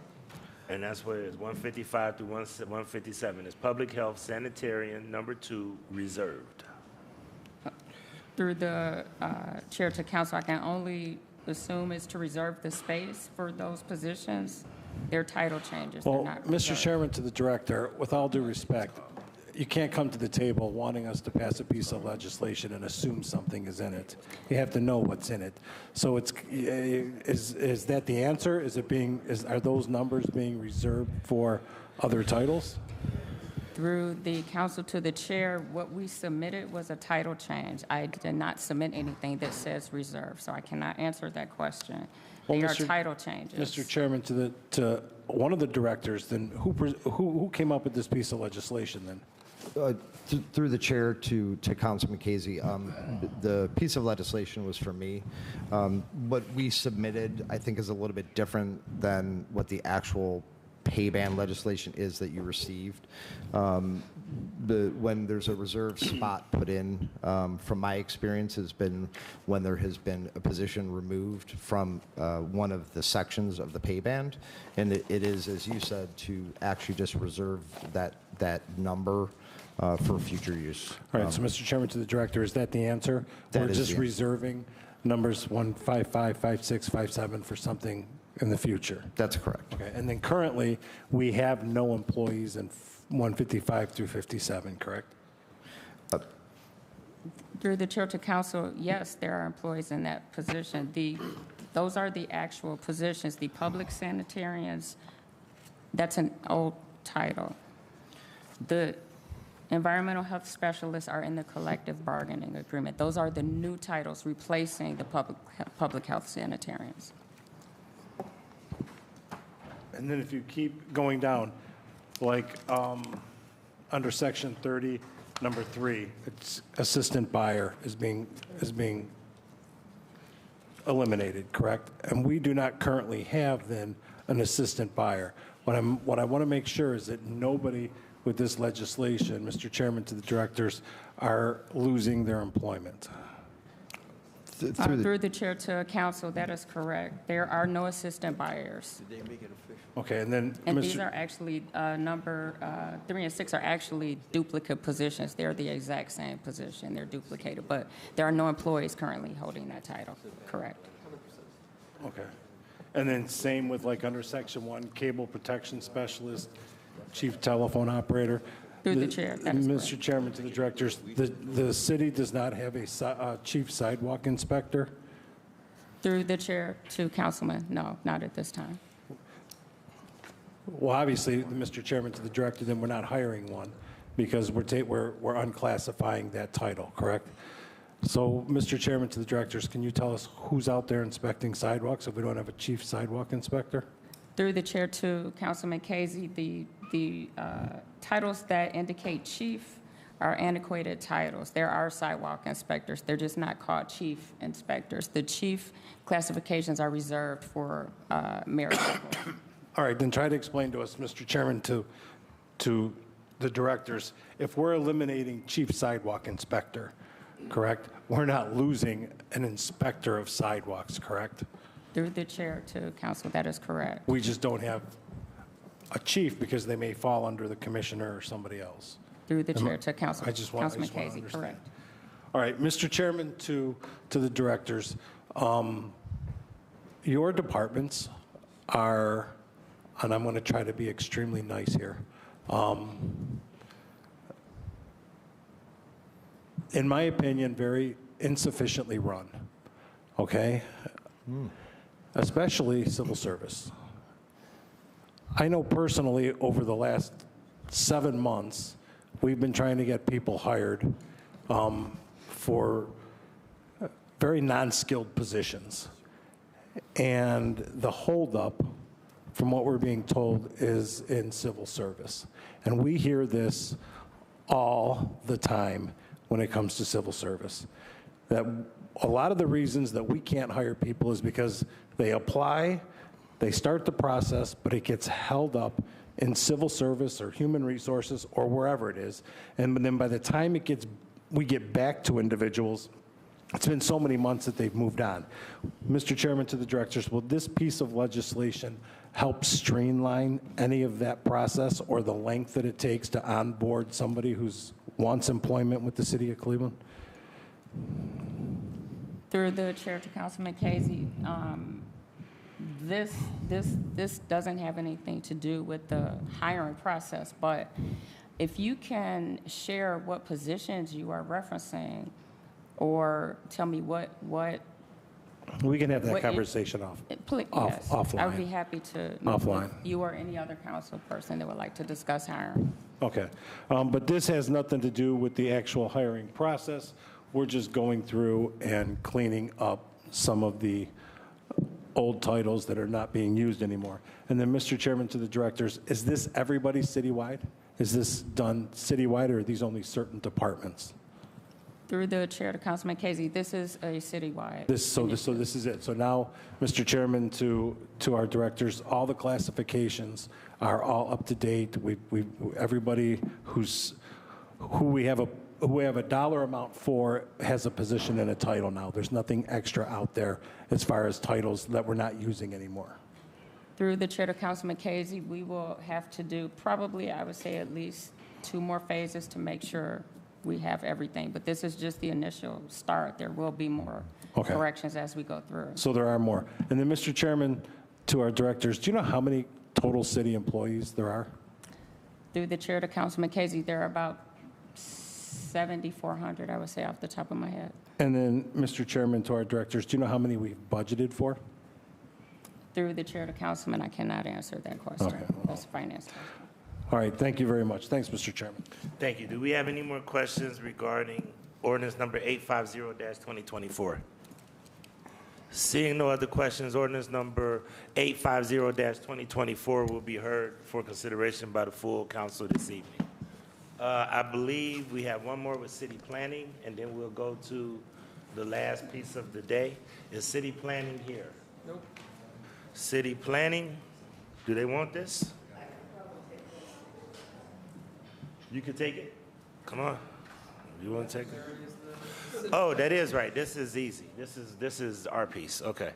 So this is ordinance number 853-2024 by council members Conwell, Hairston, and Griffin, by departmental request, an emergency ordinance approving the report of the Assessment Equalization Board on the objections concerning estimated assessments with respect to the formation of the University Circle Special Improvement District of Cleveland and the comprehensive services plan for safety services to be provided for the district, determining to proceed with the plan to provide services within the district, adopting the assessments, levying the assessments, and authorizing the city to enter into an agreement with University Circle Incorporated. Please proceed.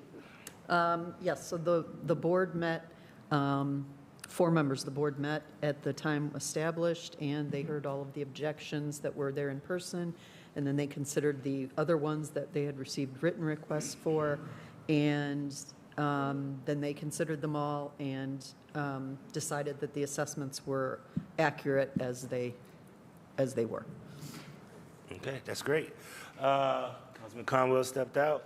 So this is something that I am supportive of, and anybody have any questions on this?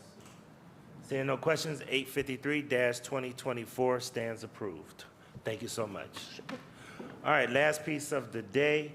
Now, this is a piece that we already heard in committee, that we had a joint committee last week. I'm going to ask if the Bedrock team, along with the City of Cleveland, can come to the table. And before I go into this, I do want to give, I have two people that want to make public comment. So I am going to allow two public comments. And I'll have Mr. Zach Schiller come first, if he would like to come first. Mr. Schiller represents Policy Matters Ohio, ironically an organization that I helped found. So I've been knowing Mr. Schiller a long time. So thank you.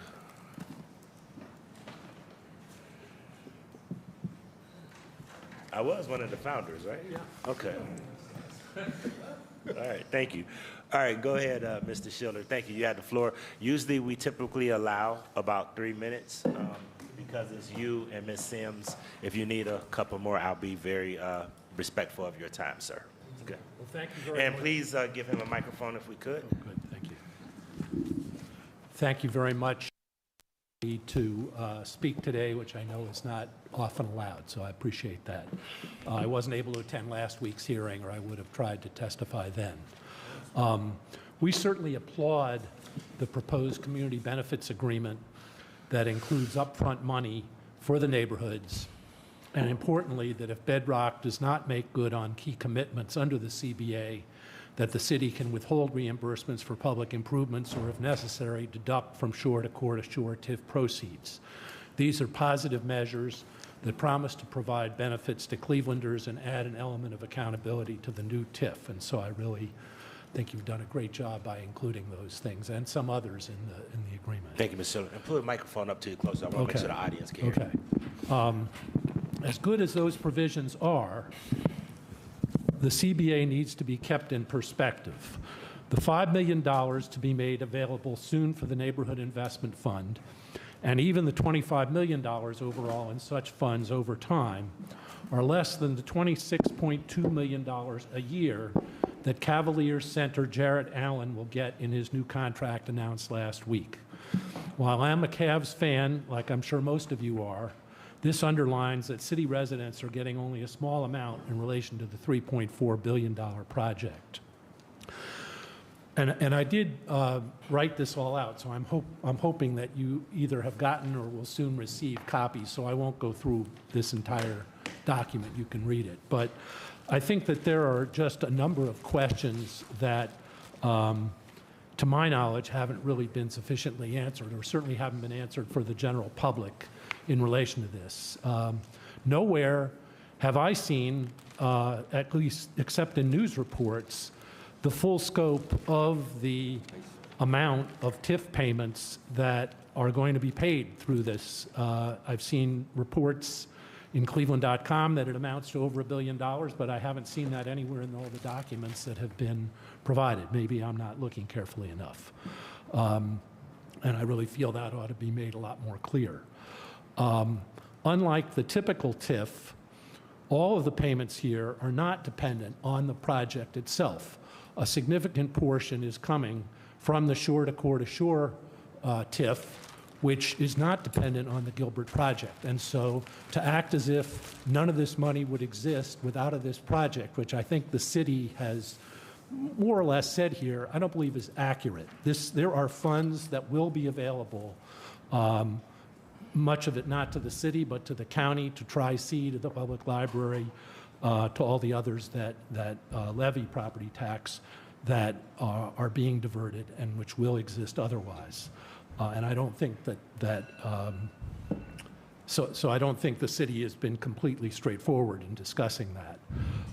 And in that sense, while I certainly think it's a great thing that you are holding the schools harmless, I just don't understand why you think that the Cleveland Public Library or mental health services or Tri-C or protecting the elderly from neglect and abuse, or all the other things in the human services that are no longer going to be receiving these funds are less important.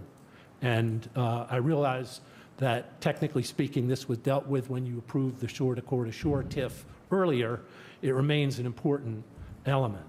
I also was somewhat taken aback by one sentence in the proposed ordinance, which perhaps there's been more discussion of what it really means, but I would think the council might also be concerned about, which says, and I quote, "The service payments and property tax rollback payments shall be used for costs of urban redevelopment, including costs permitted by the TIF agreement, or for other purposes as determined by the Director of Economic Development." You seem to be giving an enormous amount of authority here to the Director of Economic Development. Is that person going to then be able to sort of do whatever they want with these monies? It doesn't seem to be described carefully in the agreement. And then I think my other major point here is, so far as I can tell, while obviously you've taken steps to try and see that there's some affordable housing built as a part of the community benefit agreement, which is a great thing, it seems to me you're using a definition of area median income, which is not the income of Clevelanders, but rather is the income of, I don't know if it's the county or if it's the larger metropolitan area, but the result of that is that the monthly rents that are talked about in the documents as being affordable, I don't think are affordable for most Clevelanders. $1,022 a month for a one-person household, given the median income in Cleveland of $37,000, and probably less than that for many one-person households, does not strike me as being affordable, and I don't think it meets the federal definition of what's affordable, namely less than a third of your, or less than 30% of your income. So overall, I feel that while you've definitely made some real headway in getting some important elements in the community benefits agreement, which I applaud, that I think that this agreement lacks transparency and sufficient accountability, and that in effect, we have a poor city that's transferring vast resources to a billionaire. Last time I looked in Forbes magazine, Dan Gilbert had $18 billion. $18 billion. Can the city of Cleveland afford $1 billion or whatever it is to someone who has those kind of resources? I don't see that as a sensible policy. So thank you very much, and I appreciate your letting me speak. Well, Mr. Schiller, I want to say that we always appreciate you guys at Policy Matters. We appreciate you. I've been knowing you for a long time, and you know, this is one of those things that I always tell everybody. I don't think everybody got everything they wanted, but I think everybody got a little of what they wanted. I will tell you that a lot of the things that you mentioned, and that's one of the steps that we're taking today, are embedded in the community benefits agreement, which is like about a 45-page document, and it's actually summated. And hopefully after we make the legislative maneuver that we do today, you'll be able to look at the community benefits agreement, and we actually did address a few of the things that you actually brought to our attention today. I also appreciate the fact of you bringing up about the other social services, and just, we spent an enormous amount of time on this. The amount of money that will go to pay this down is not money that is already allocated or designated to the libraries or to senior services in the county and some of those other things. A large amount, the money that is from the appreciated value, which are future revenues, which aren't necessarily, may not be guaranteed by some of these agencies now in the future. So there's a lot of ambiguity. That's one of the other things that you brought up to me before. So we did take some of those things in consideration, and a lot of people around this table really kind of pushed along that. So I just want you to know that your comments were heard, and your input that you have given is very much appreciated, and we think that there are going to be some elements of what you mentioned that will be in the document. So hopefully we'll share that with you in 1 second so that you can actually see that we did try to include some of that. Great, thank you very much. Thank you so much, Mr. Schiller, and thank you for all the work you do. I'll bring up Yanila Sims, if I could, from SCIU Local 1. Once again, I usually give about 3 minutes. However, you're the last commenter, and we'll move to the legislative action we're going to take and hear from our good friend Deb Janik, and I just had a brain freeze. Jessica Trevisano. Jessica Trevisano. Been a long day, guys. All right, go ahead. When I said Trevisano, I started to see a different Trevisano. And I had to catch myself. But go ahead, Ms. Sims. So first I want to say thank you for everybody who worked really hard in conjunction with Bedrock to get to this point in the agreement. You talked last week about how monumental it was, and I can, agree to a certain extent. And I also wanted to say, I came in this morning with some grave concerns and questions about some of the language that was in the agreement around community labor peace agreements, and I have to say that the folks around this table, along with the Bedrock team, did a whole lot of work over the several hours that this meeting has been going on to help address some of those concerns that I had. Our organization represents service workers, so janitors, security officers, in some cases food service workers, and often our workers are left out of the picture. There's no mention about any labor peace around organizing in these agreements when it comes to our population of workers. So Blaine, you mentioned not everybody is always going to get everything that they want, but coming in this morning, it's different than what we're leaving out with today. And, our concern is always making sure that the service workers do not get left out of the process. Oftentimes it's, the ink is done, the agreement is already written, and, y'all have to figure it out. And this is a foundation and a great place to start when we're saying, yes, we're including service workers. Yes, we are including opportunities for organized labor to pursue the work at these properties, and that we are taking efforts to hold the developers accountable, as well as any ownership that may come behind the developer. So I do want to say thank you. There's always a great, you always have to start somewhere, and I think this is a fantastic start, and I think it can be an example for other developers once we see, down the road that Bedrock didn't fall apart because they said, yes, we are concerned about service workers, not just the people that are building the properties, but actually the people in our community that are going to benefit from the work that comes behind this investment. I think they can be an example for other developers down the road. So, again, I want to thank everybody for really taking the time and hearing our concerns.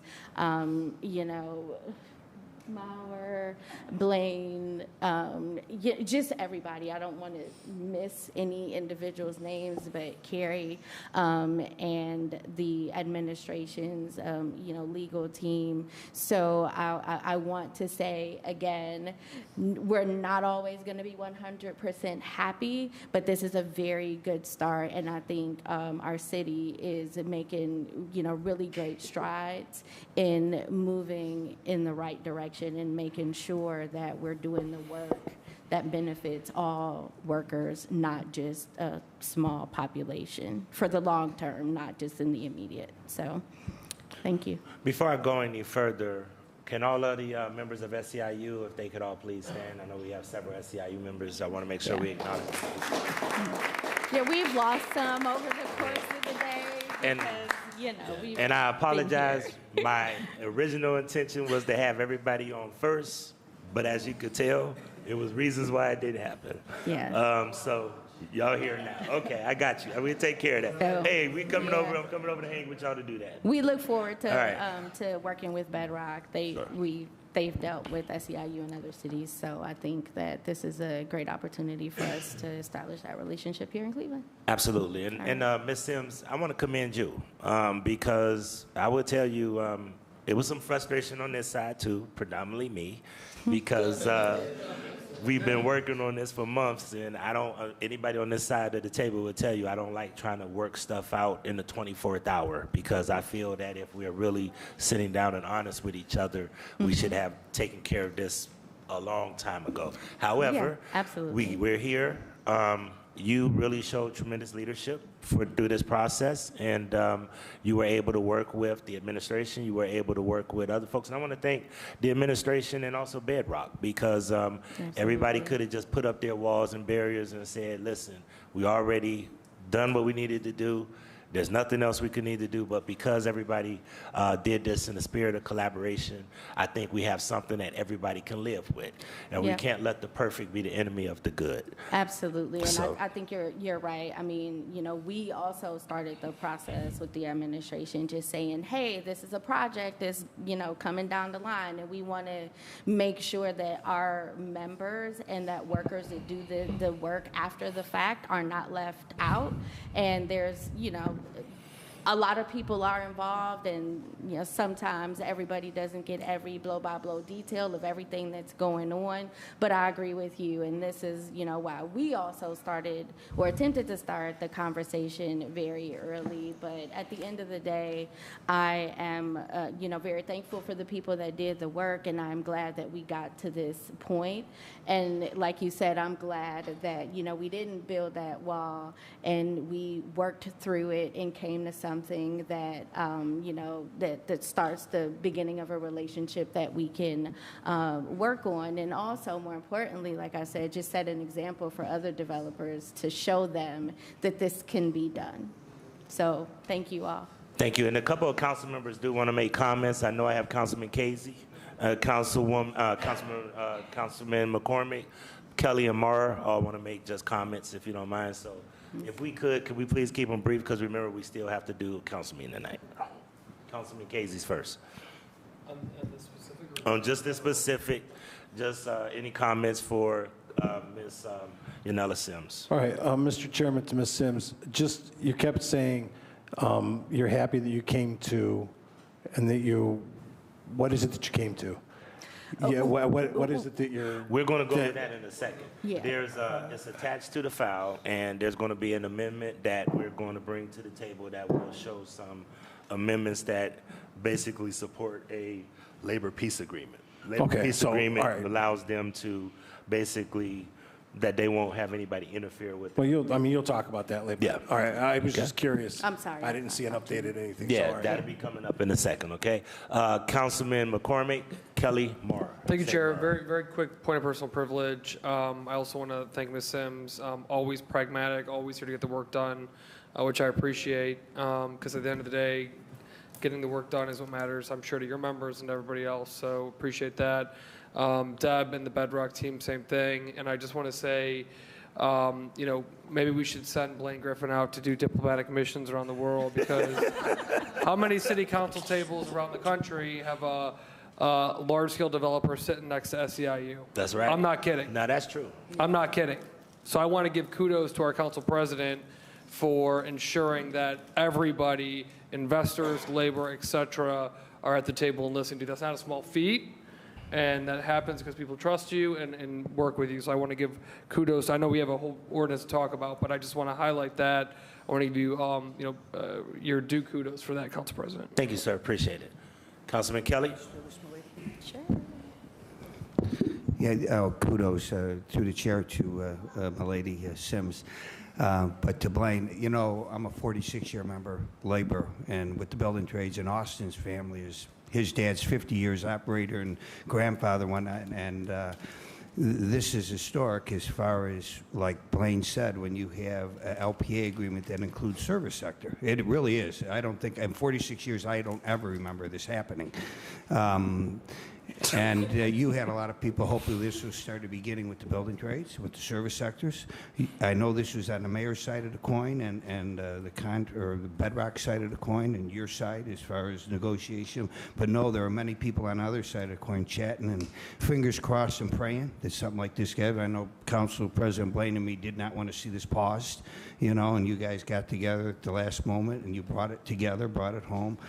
I appreciate it. This is very historic, and I will say one thing to my female colleagues. You see 3 women here negotiated this contract. So kudos to Jess and Deb. And me and Deb been crossing paths in different venues since Voinovich. So it's, this has been a long time. But thank you very much for sticking with it. Everybody appreciates this. Thank you. Councilwoman Moore.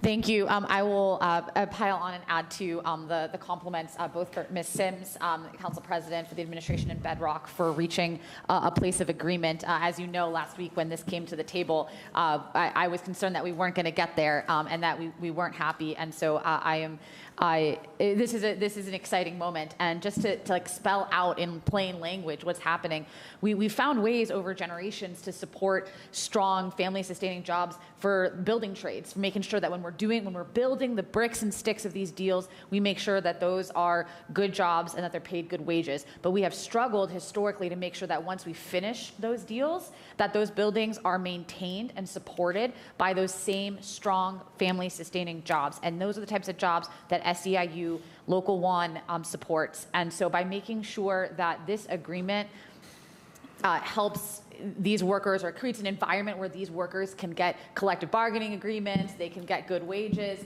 we create this benefit for Cleveland across generations. It's not just while the development is being done, it's not just while the cranes are there, it's after the cranes leave. And that is a huge win for the city of Cleveland. Thank you, Ms. Sims. Thank you, Council President, to the administration, to the Bedrock team. This is a great win for all of us today. To Austin and Mayor Bibb, again, I want to thank everybody for really digging in and laying this foundation for us to be able to build for generations to come. All right. The Dean would like to make a comment as well. Well, Mr. Chairman, too, I want to my honorable colleagues, I want to thank all involved in the negotiations in this. You know, again, I've long maintained at this table, if the sports team owners really want to make a difference in this town, they can. They have to be believers. And what we've seen in the past by people sticking their hands out and asking for us to bail them out, or in essence, extortion on various projects and endeavors. And so again, I want to thank everyone involved in this process. I want to thank Bedrock. And again, the proof will be in the pudding about delivering on the buildings, the projects, the investment. The sooner shovels go in the ground, the more jobs are created, the more revenue is created. And so that's what it's all about. And I got to keep saying it. We are in a real unique situation, and sometimes a very difficult situation in the city. If the team owners, and I'm especially talking to one that's over my shoulder over here on the lake, if the team owners really care and believe in the city, then they'll put their money where their mouth is and invest. Here we have an opportunity. We're seeing investment. And again, time will tell how it pays off, but they could really remake this city, Mr. Chair, and my colleagues, if they wanted. And so again, my appreciation to all involved in this process, and let's see what happens. And I don't want to wait 40 years, because I don't want to be the only one here at that time to deal with it, okay? So I want to make sure you get it done much sooner. Thank you very much. Thank you, Mr. Chairman.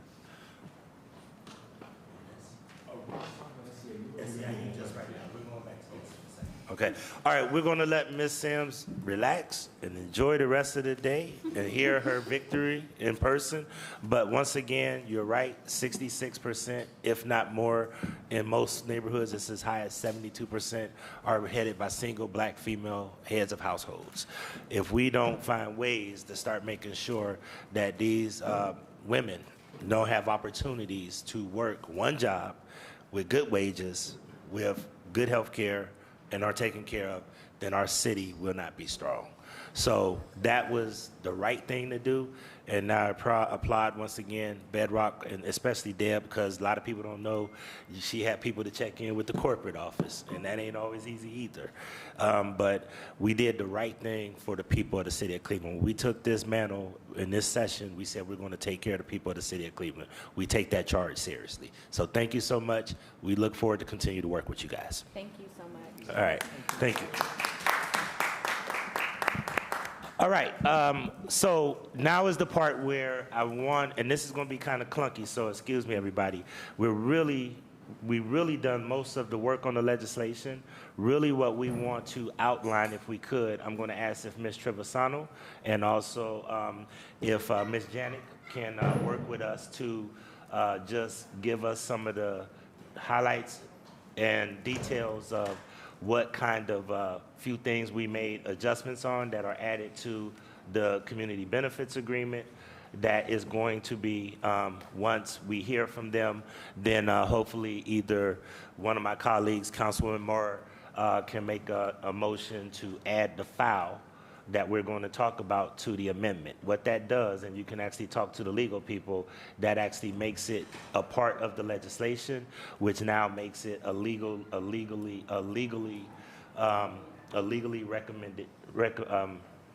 recognized document.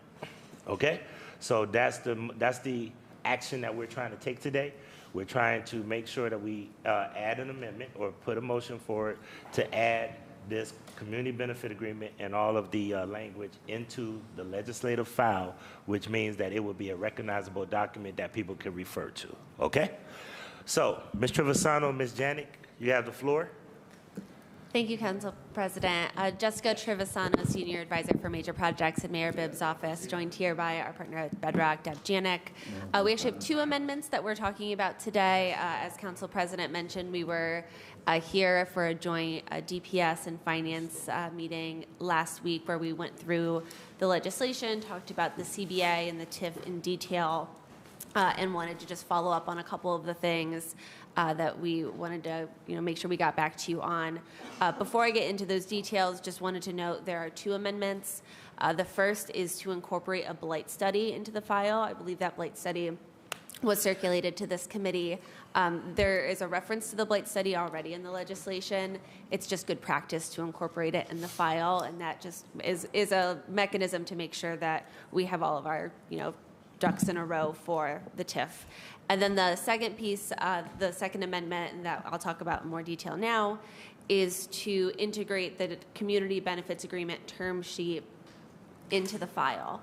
A couple of the changes, I'm just going to go over a few, but the changes that were made between last time we talked to today is we made sure that we were really clear that the neighborhood investment funds that we had talked about last week, those are things like the neighborhood investment fund, the city resident fund, the workforce fund, that all of those payments from Bedrock to the city require council authorization to be spent, and we added some more flexibility into the CBA term sheet to really capture why those contributions are being made, but to make sure that we are able to work clearly with council to make sure that those funds are being spent in accordance to what the needs of the city are. So that's a major change that we integrated and really heard that you all wanted to see in the next round that is in the term sheet. We had discussed an inflation escalator for those payments. So over time, as the Bedrock was making those payments, making sure that those were adjusted with inflation. That was included in the updated term sheet. And then the labor peace agreement language that we had just talked about with Ms. Sims, that was added, I think, more concretely into the term sheet. So I believe that updated term sheet has been circulated to all of council members. If there are specific questions about provisions, I'm sure Mr. Janik are more than happy to answer them. All right. Ms. Janik, did you want to add anything? You're not getting away from here without saying something. Mr. Chairman, to the council. Oops. You got it, Kelly? I have a broken. Oh. Yeah, we got to get some more technology. We need more technology. Just for the record, I did not break the mic. All right, no, you're good. Go ahead. Mr. Chairman, to the council, to Ms. Trevisano, the partners in the administration, to Mr. Davis as well, who did spend a lot of time with me today. I'd like to first thank Councilman Kelly for referencing the Voinovich administration, so everybody knows how old I am. Thank you, sir. I'm only 32. I also want to just reiterate the importance of what this public-private partnership means for us at Bedrock, for the administration. Many thanks to the mayor to his stellar team, all the work done, and to this body. Utmost respect for each and every one of you. Utmost respect for Ms. Sims and her team as we move forward, as we discussed last week, in an unprecedented agreement, not just for community benefits, for this project, for this city. And I promise you, Dean Polensik, we already have shovels on the ground. We're going to continue to move forward. So thank you all very much. I'm happy to answer specific questions. While it's been a long day, it's been an important day, and we look forward to moving this forward together. Thank you. So what I would like to do, I'm going to have Councilman McCormick. I'm hoping Councilman Hairston just stepped out for a minute, but Councilman McCormick, Councilman Hairston, and Councilwoman Maurer. And I want them to explicitly explain some of the key councilmatic requests to the community benefits agreement that's going to be hopefully voted on to attach to the legislative file, and how we arrived at those conclusions, because they work very closely with me. And I do want to commend, I know she stepped out, or no, she's over there, Mr. Riss and Ms. Sabin, who really did a yeoman's job of going through, and Rachel and Jen, I know the two attorneys, to really make sure that council's position was well represented and flagged some things. And I know sometimes they see me get frustrated, but I really do appreciate the work that they do, and they really helped flag this, some things that we think we made this a better document because of it. So Councilman Kerry McCormick, and then I'll go to Councilman Maurer until Hairston is back. Thank you, Mr. President. I'm going to let the lawyer on council walk through the specifics.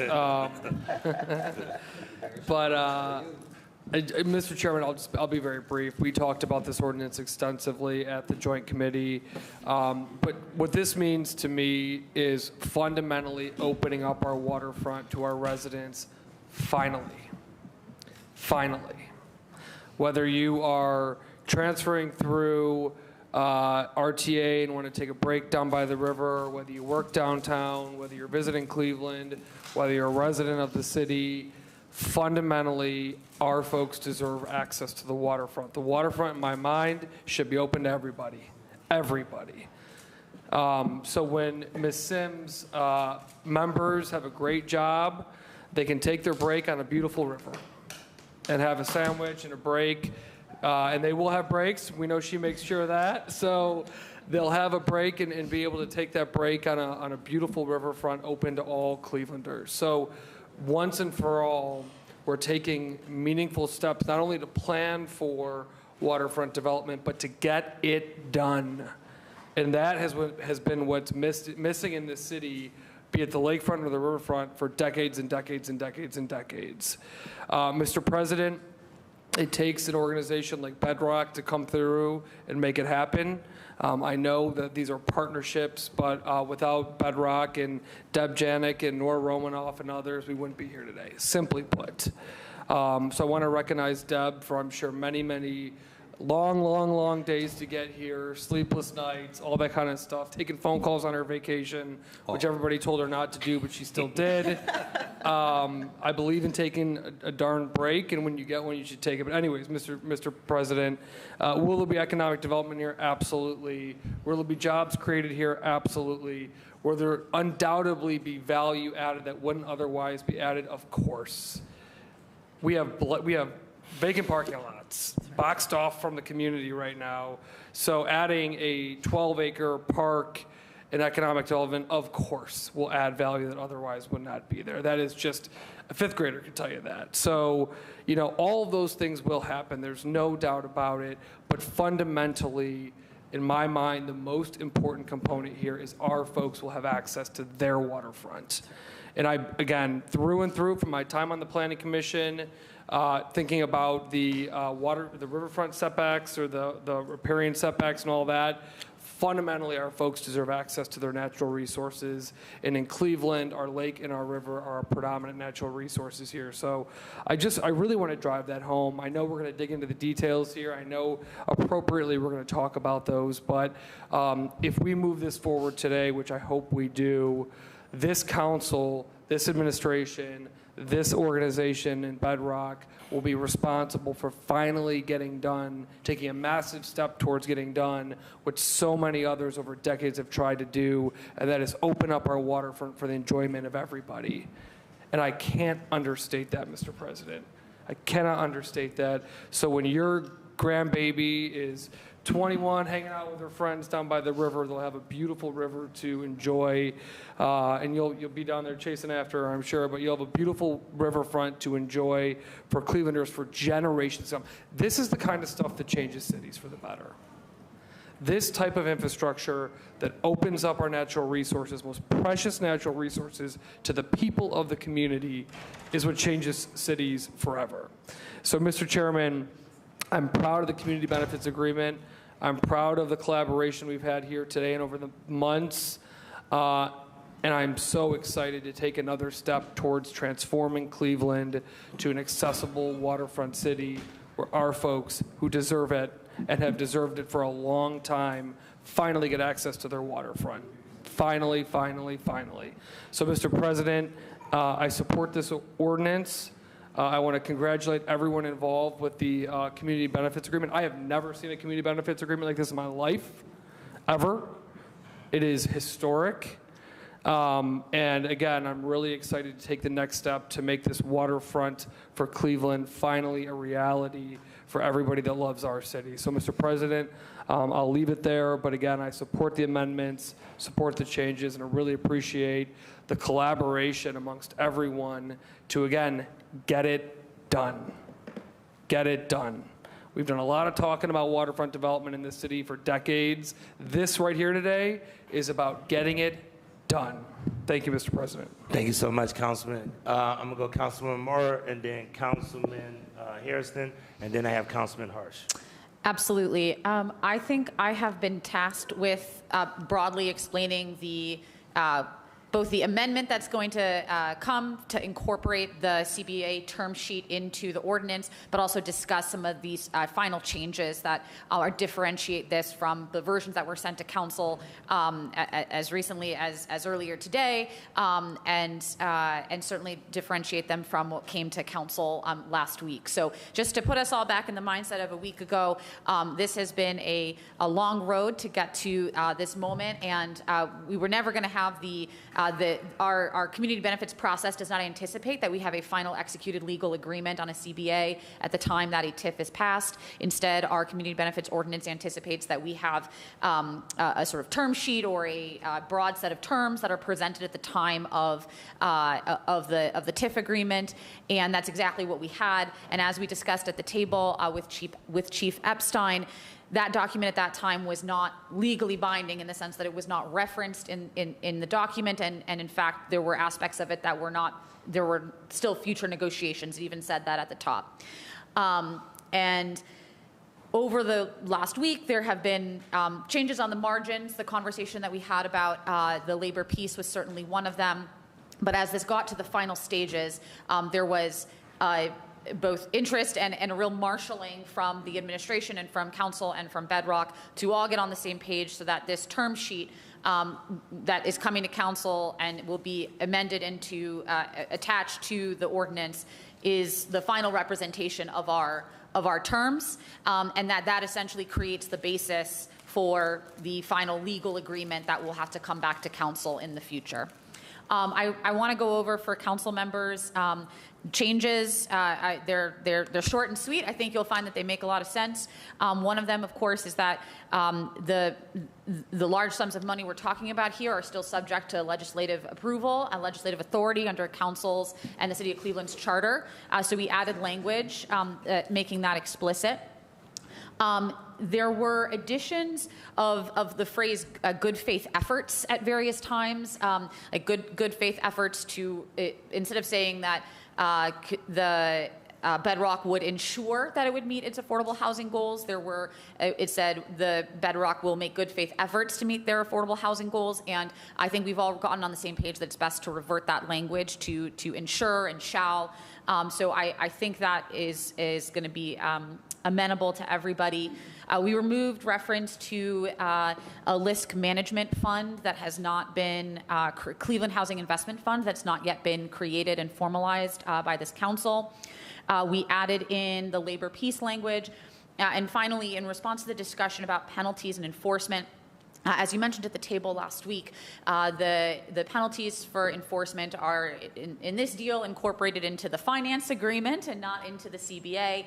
But boy, oh boy, we love to make sure that those are referenced and noted everywhere that they should be. And under our community benefits ordinance, we are supposed to mention the existence of our enforcement structures and penalty structure within the CBA itself. So we've added there a final paragraph noting that the penalties for non-compliance shall be included in the finance agreement. To my colleagues, this has been something that was talked about among both council members and the administration, Bedrock, and you had copies of this emailed out to you this afternoon, and I believe Brooke is returning with printed copies shortly, but I wanted to flag those were the final changes that were made. And with that, I'll hand it back to the council president. All right. So let me do this before I do this. I want to hear Councilman Hairston, because Councilwoman did what she does. She was very thorough. But I do want to give Councilman Hairston an opportunity to make comment, and then I would ask if the Councilwoman can proffer the amendment, and then I will actually start having questions about the amendment once we do that, okay? Point of information, Mr. Chairman, can I grab this? Thank you. Yes, sir. The point of information is that our distinguished colleague, Rebecca Maurer, talked about all the changes. I know that there was work being done since this morning in terms of drafting this piece here and looking at the language.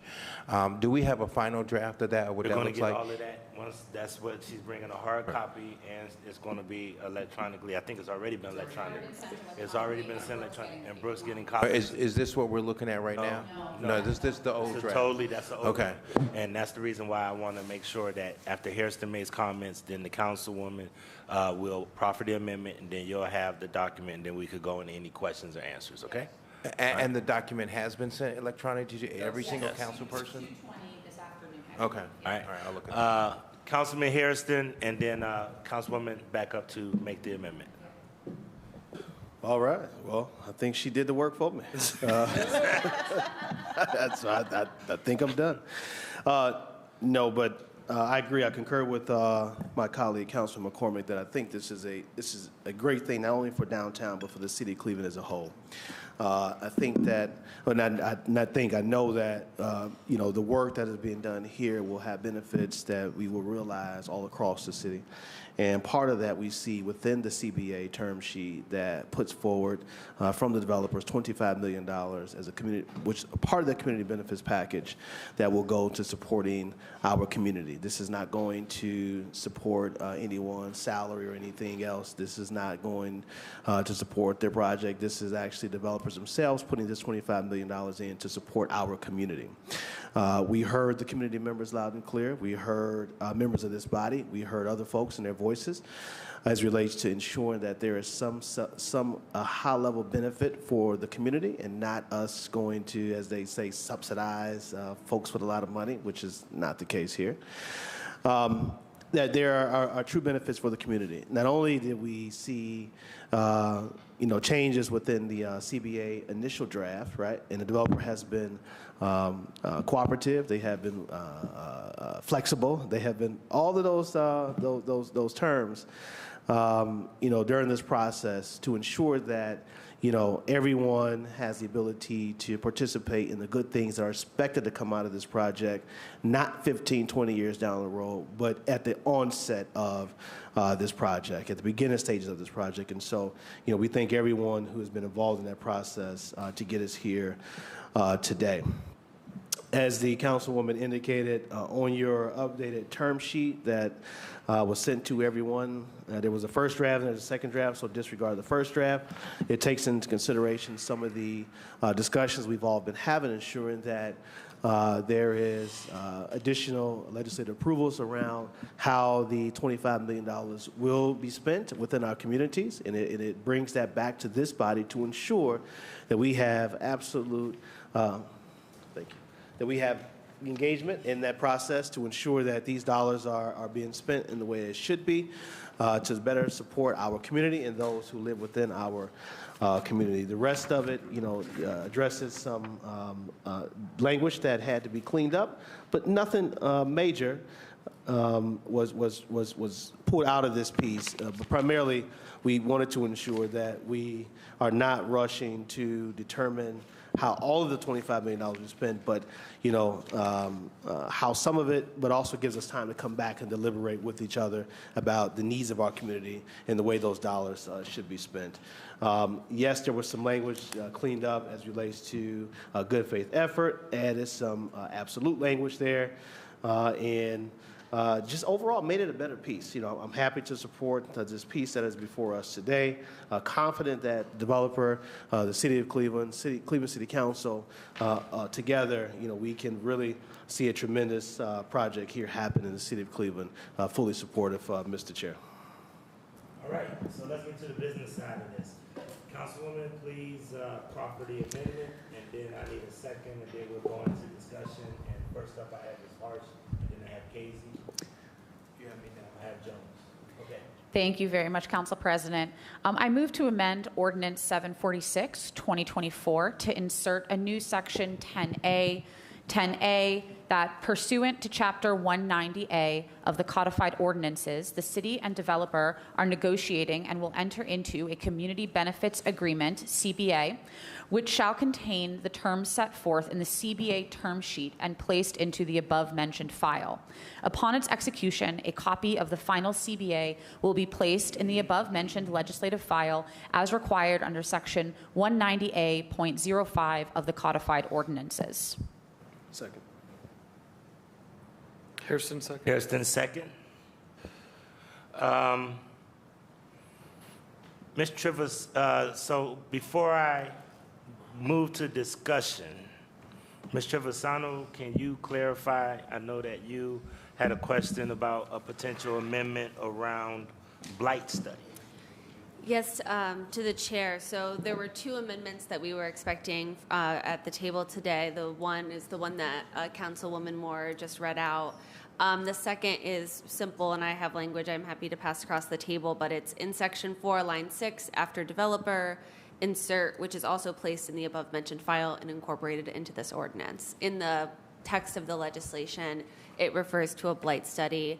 That blight study was sent over to council earlier this week for the file. It is best practice for TIFs like this to just have the blight study as part of the file as well. So. Okay, so would someone do the honors of proffering the amendment that Ms. Trevisano has just offered? We should probably vote on this one. Oh, okay, let's vote on this one first. Vote on this one that we have with Councilwoman Mara first. So we're in discussion. In the discussion for the amendment that Councilwoman Mara proffered. On the legislation? I have no discussion on the amendment. Okay, and discussion on the amendment? Yeah. You have, so, okay, so Harsh doesn't have discussion on the amendment, but he does have discussion on the legislation. Okay, I'll come back to you then. On the amendment, Councilman Casey. Okay, on the amendment, Councilman Jones. On the amendment, can you pass the mic? Slide. I know there's been great, I saw everybody flurrying around this morning on this, and I got nosy to figure out why everybody flurrying around all over this thing. And I'll say, there's a lot here. So one of the things that was a concern for me was when we initially talked about this, and a lot of this, and I guess what hit me like a ton of bricks in a sense was the presentation that was made by Mr. Edwards, which Mr. Edwards said, hey, it looks good on paper, because when I looked at the original piece, I said, oh my God, this looks great. I have never seen anything quite like it. You heard me testify to that point.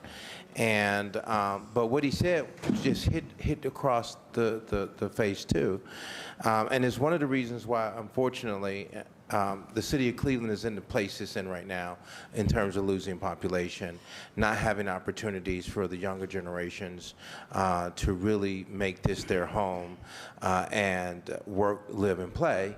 And what he said that hit me was that it looks good on paper, but this stuff never really materializes and actualizes in our communities, in our neighborhoods, or have the kind of impact, and just took me all the way back into time with having these discussions about these agreements and how they're to help our city, how they're to help our communities, how they are supposed to move us forward.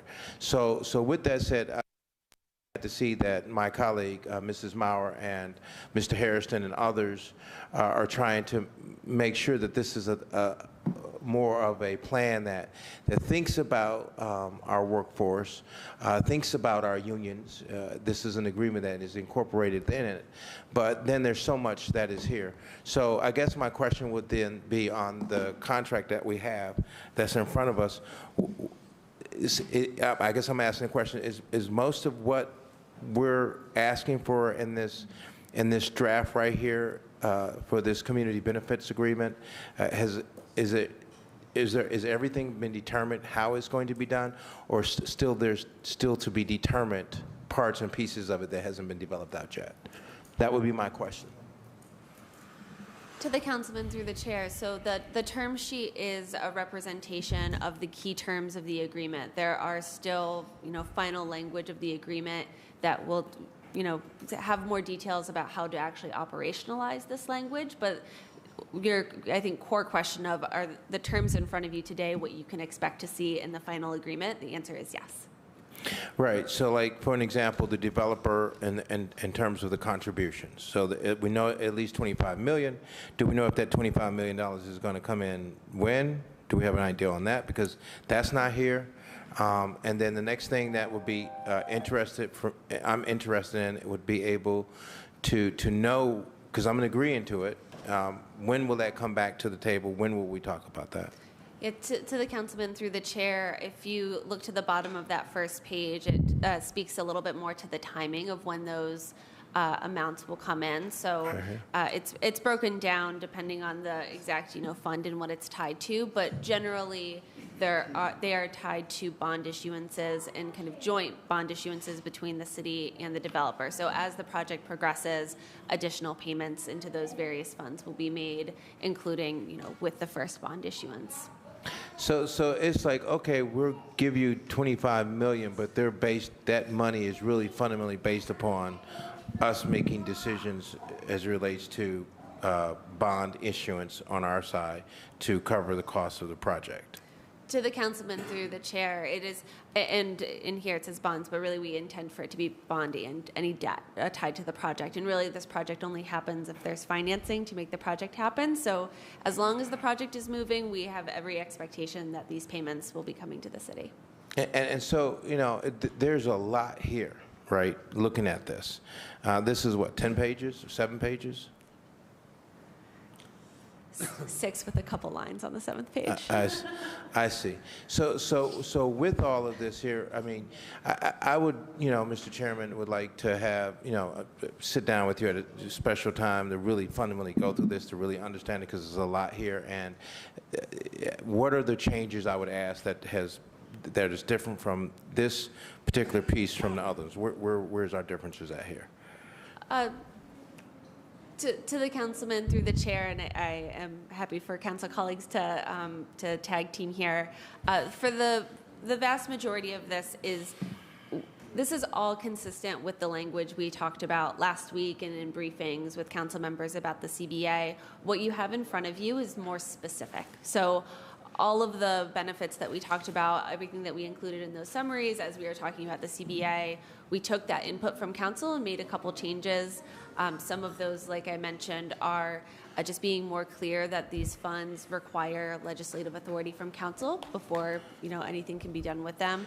But to your question, I'm more than happy to sit down and walk through the term sheet. Can you pass this copy to the distinguished lady? I have it in front of me. Can you highlight what has changed so I can compare and contrast later. We won't have to go through that now. If this is we're discussing on the amendment, but can I do this? Because what I would really love to do is if our team could really sit down and go through line by line, because a lot of the things are things that we actually made the adjustments to. Okay. So if you could, can our side of the table, That's fine. even if your colleague Mara, as well as our policy folks, can work with you on that, Right. because most of those things were on our side of the table. Right. And I want to say this before because we're going to sit here and I presume approve this as it is. But, you know, for every action, there's a reaction. So you don't know, you know, what, Mr. Chairman, some of those reactions are going to be. I had an opportunity to talk to some county people. And as we're talking, our neighborhood is one of the communities that have received the big tax increase. And I'm worried and concerned about this. So though we sit here at the table, we pass on these TIFs, it was said to me they have to make up the taxes somewhere else if they're not getting it from the downtown area. So even though some people may not think that is the case, and I've been talking to some other folks and I'm still in the proposition of doing that, this has to be made up. And it makes logical sense on the reasons why a lot of people have got an increase in their taxes in the city of Cleveland. And now I'm going to get down to the bottom of it, but at the end of the day, I am very concerned, Mr. President, that the decisions we make here are taxing people who will not directly benefit from the TIF. Now, unless we create a TIF in Ward 1, where we reserve our taxes too, and then make those investments in our neighborhoods, because we haven't gotten the kind of investments in the Lee Harvard area on a consistent basis, like a number of communities. And Mr. Chairman, I will tell you, I am concerned. I wouldn't say something that if it wasn't said to me and it came from an official down there, and I'm really concerned about that. So I'm going to be taking a look at, Mr. Chairman, how we are being taxed on the county and how our neighborhood is being unfortunately hit. And I just wanted to put it out on the table because it's really important to talk about this, because it's not just Ward 1. I'm quite sure there's other citizens that are in our area that are very concerned about what's happening with the taxes, and all this is going to have an impact on our school systems. You know, in terms of the voters not being ready to pass off on levies. And though this is indirect and may not, and I hope that at the end of the day, Mr. President, that this is not the case, but it was at least broached to me. And so when we talk about this here, I'm not opposed to it, because I understand, Mr. Chairman, the significance and importance of this development in the city of Cleveland. And I'm appreciative, and I'm not bagging on anything I said before. And I've said this to the Browns people we're talking about putting $3.7 million into that stadium to fix it up, that we would like to see the same kind of ownership from the Haslams that we see from Dan Gilbert. That at least he's here in the city of Cleveland, he's putting skin in the game, and he's working to help us develop our city. And so it would be nice to see all of these billionaires who have all of the capacity and wherewithal to also be able to do the same. So I just want you to know that I'm not against the project, but I am concerned about the increases of taxes, and the issue was broached to me that it has to be made up somewhere. First of all, thank you, Councilman. I would really love to have a conversation about if somebody, especially an official position, is saying something like that to you, because misinformation and disinformation is so dangerous. It was an official. And if an official in their capacity told you something like that, not only should we report it to the proper authorities, that something that egregious could happen, that another government entity would raise taxes on poor people or people in a certain neighborhood to make up a difference for another action and retaliatory like that, that should be investigated. So I don't know what official told you that, but I hope we find out, because that official will be getting an official call from me or whoever needs to investigate for them putting out misinformation or disinformation. That's right. Okay? That's good. All right, thank you. So let's go to, we're still on discussion with this. Slife, Charles Slife. Quickly, a technical question on the amendment. Just the top of the sheet says, it's the third line is draft term sheet subject to future negotiation. And could we get some clarity on, by attaching this document as a file to the legislation, is that accurate? Is this draft, is this subject to future negotiation, or is that something that was sort of a carryover from a previous draft that wouldn't be appropriate in the legislation? No, you go first. So to the councilman through the chair, a term sheet by its nature is a document that is sort of a mid-negotiation document. The intention is that for, this is a way for us to capture the language that we intend to put into the final agreement. I won't say that literally every single word is going to be copy-pasted because it has to be put into the context of the rest of the agreement. The sections numbers might not be the same type of thing, but the principles and the language, especially the language that we talked about today, is language that I expect to be in the final CBA. And then the other thing that I would add is that I believe part of the motion is that for that final CBA to also be added to the file. Okay. So as a follow-up question for anyone who's a real attorney, because I'm not, I guess then knowing what a term sheet is versus a contract or an agreement, would it be appropriate then for this to be considered moving forward a draft term sheet, or is this the term sheet subject to future negotiation? So essentially it's term sheet, agreement subject to future negotiation, something like that. I would like to get back on the list after we go through the amendment, but I want to just offer some commentary, I think, on the chronology of all of this, and that's a larger point that I won't get into right now, but I want to just make sure that there's an assurance moving forward that, those future negotiations that this is subject to will not deviate to a significant degree from what's understood beyond the term sheet. To the councilman through the chair, that is right. The future iteration of the final CBA will not deviate substantially from what's on the term sheet. It says draft and subject to future negotiation in order to try to explain the nature of a term sheet, not because the term sheet in and of itself is, a draft term sheet. Yeah. All right. Call the roll. Okay. So seeing no other discussion, all in favor say aye. Aye. Any opposed? The ayes have it. So that amendment carries.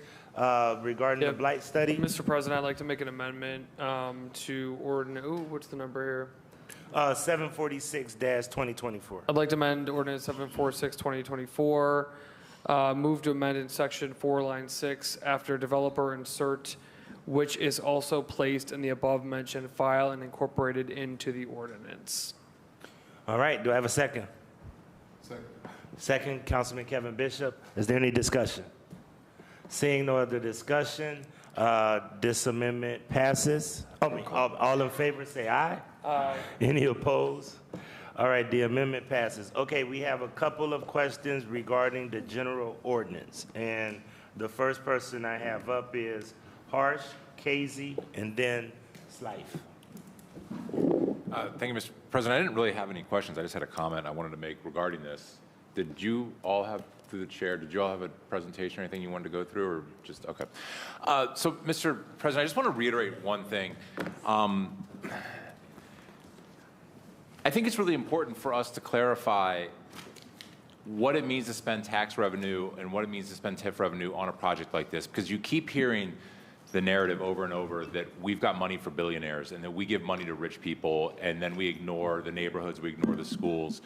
And it's a really frustrating narrative because it underlying all of that is a misunderstanding of municipal finance to begin with. For instance, the TIF district does not take any money away from any existing levies. This couldn't be more clear. All existing levies continue to generate the exact same amount of money after the TIF as they do before the TIF. In fact, Republicans in Columbus 15 years ago changed state laws to prevent increasing property values from flowing into operating levies. They made it so that they have to readjust that millage downward so that the operating levies don't collect more money from increased value. The Republicans in Columbus did that over a decade ago. So increased property values cannot go into levies and therefore be a windfall for those, for the libraries. What we did with the TIF district and what we're doing with the vertical, well, let's handle them separately. The 4.0 TIF, the TIF district, captures future tax collection and directs it directly to the city, but it's really only on the inside millage, on the property value that goes up when they're collected from the county that we're redirecting to the city instead of it going to the county. It doesn't affect the levies. The levies are voted on independently, and in the future, if levies come to the ballot and pass, they will collect whatever amount that levy was designed to collect. It will just be it'll be collected from the 97.1% of the county that isn't in the TIF district. And so it's disheartening to hear people say that we are taking money away from our partners in health and human services, from our partners in the libraries, when that's not happening at all. This is a misunderstanding of how operating levies collect funds. It is. You cannot demonstrate any loss of revenue. And we'll come back to the table and we'll talk about it again. Because if it was taking revenue away, we wouldn't be supporting it. The vertical TIF, the 4.1 TIF, is revenue that doesn't exist yet. They're going to invest and build a building that's going to have value, and they're using that money to pay for the investment itself, but we're not collecting anything off that property. It's a parking lot. It's undeveloped land. It's space that is not being utilized. I think there's parking lots, and that's all it is. So we get development, and unfortunately in America, the people that are eligible to do massive investment in development pretty much are the billionaire class, because regular people don't have that kind of money to invest in development. And TIFs have been around for decades. It's almost impossible to imagine a plan that doesn't bake them into their own financing. The last thing that I wanted to say is that the schools are held harmless, and that's used against us as well, because people say, well, you're letting increased revenue go to the schools, and we are off the value of that. But it's important to keep in mind that the revenue collected doesn't exist unless we allow the project to go forward.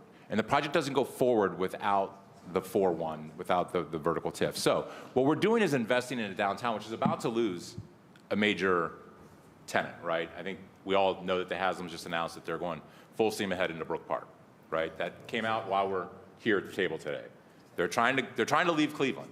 And some people are going to rightfully say, oh, that's revenue loss from the city. It is revenue loss from the city. We are trying to be a city that collects revenue, not loses revenue. And what this legislation is doing today is allowing us to build up downtown so that we can have future revenue collections. It is important that our friends in the media understand that the TIF district does not take money away from any operating levies countywide. And I challenge anybody, like, let's talk about it right now today. This does not take money away from any existing levies. They still collect the same amount of money. That's what they're designed to do. That's what they're going to do. So I just think it's important for us to try to get as much as we can. I know that the people that want to run the narrative that we're giving money to rich people are going to say that anyway, regardless of whether it turns out to be true or not. But I think it's important for us to combat that argument because it's used like a stick, and it's a really unfair and it's a misunderstanding of how municipal finance and development actually works. So you want to build a city, you got to do the hard things, and these are the hard things, and we're doing it. And we're doing it without harming any of our friends in the county. Thanks. I think I'm going to get my popcorn and let you and Mr. Schiller sit down and have a great conversation one day. That'll be fun to watch. But anyway, Councilman Brian Casey next. Thank you, Mr. Chairman. Mr. Chairman, I want to focus on the CBA with number 24 in Cleveland Public Power. You know, the city of Cleveland is the only city in the United States that has a municipally owned electric company that has competition within that city. And we have an opportunity here to really invest in something that is city owned. And I will work diligently with Cleveland Public Power because I'm not going to make an overly big deal about it because I'm just happy that Cleveland Public Power is mentioned in the CBA. But the wording really does give the developer an out not to use Cleveland Public Power. And with the history of Rocket Mortgage Fieldhouse and Progressive Field not being powered by Cleveland Public Power, and Sherwin-Williams not using Cleveland Public Power, and all these big entities, that receive anything from the city kind of just makes me a little skeptical. I will work with Cleveland Public Power to assure that they will do everything possible to be able to provide what is needed for this project. But I would really, really hope, and I'm going to put the good faith into Bedrock, that they're not going to make Cleveland Public Power jump through hoops like other entities have done just to say, oh, we're going to go with the competition just because there's a small out in the language of the CBA. So with that, Mr. Chairman, it's my job as Chair of Utilities to advocate for Cleveland Public Power. I'm glad it's in the CBA. I'm not happy with the language because it really does give them every out not to use Cleveland Public Power. But I would really hope that Bedrock makes that good faith effort to assure that they do everything they can to make sure that Cleveland Public Power is a part of this development. Thank you, Mr. Chairman. Thank you. Councilman Charles Slife. Thank you, and I would say to Councilman Casey, I think relative to their competition, I think CPP is having a much better day than First Energy. Way better day. But I guess the Haslams have distracted away from their no good, very bad day of power outages. But that aside. I said I wanted just to comment on the chronology of this and just the process as I see it, and I say it because I think that we as a body may need to have some conversations about as we move forward with this community benefit agreement process at a high level across different projects, how we structure the negotiation and presentation to council. Thank you for your leadership, Council President, and my colleagues for offering the amendment. I'm glad that helps clear up what were some of the concerns. But just speaking from my experience, and perhaps this was a false assumption, is that last week when the term sheet was brought, that was essentially the final draft of the term sheet. So I was personally surprised to find out that there were continued conversations, and I hear the administration saying that what is in front of us is just is consistent with that, with more specificity. But I think in reading some of the inclusion of words like good faith where there hadn't been there, like it started to read like these were backtracking from what had been presented to council. So I guess I would suggest that we need to be careful as things are brought to the body and given to the public, disseminated to the public through us, that it's clear that there's not subsequent negotiations, and we are not leading people astray and suggesting that things are finalized if they're not. So I don't know if that means that we need to be a little more prescriptive about a final draft term sheet being introduced to the legislation sooner.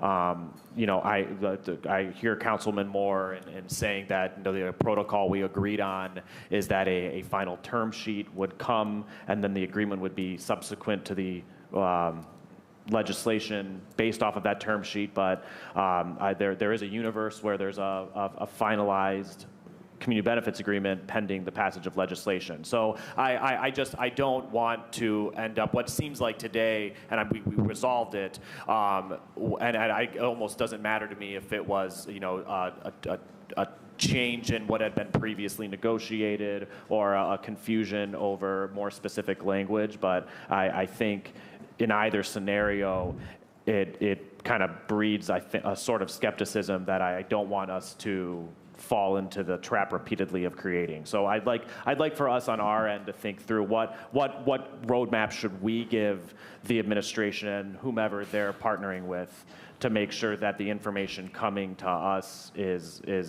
kind of clear and consistent, and thinking of our audience of 370-some thousand people. So that's my commentary on the process. Thank you again to the leadership and to the other side of the table, and SEIU especially for getting us up to this point with the amendment. So thank you. Councilman Slife, I couldn't agree more. This was a very large moving target.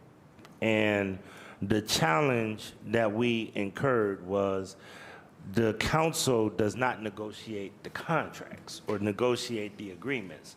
So when Bedrock came to the table, these are things that we kind of agreed upon in principle.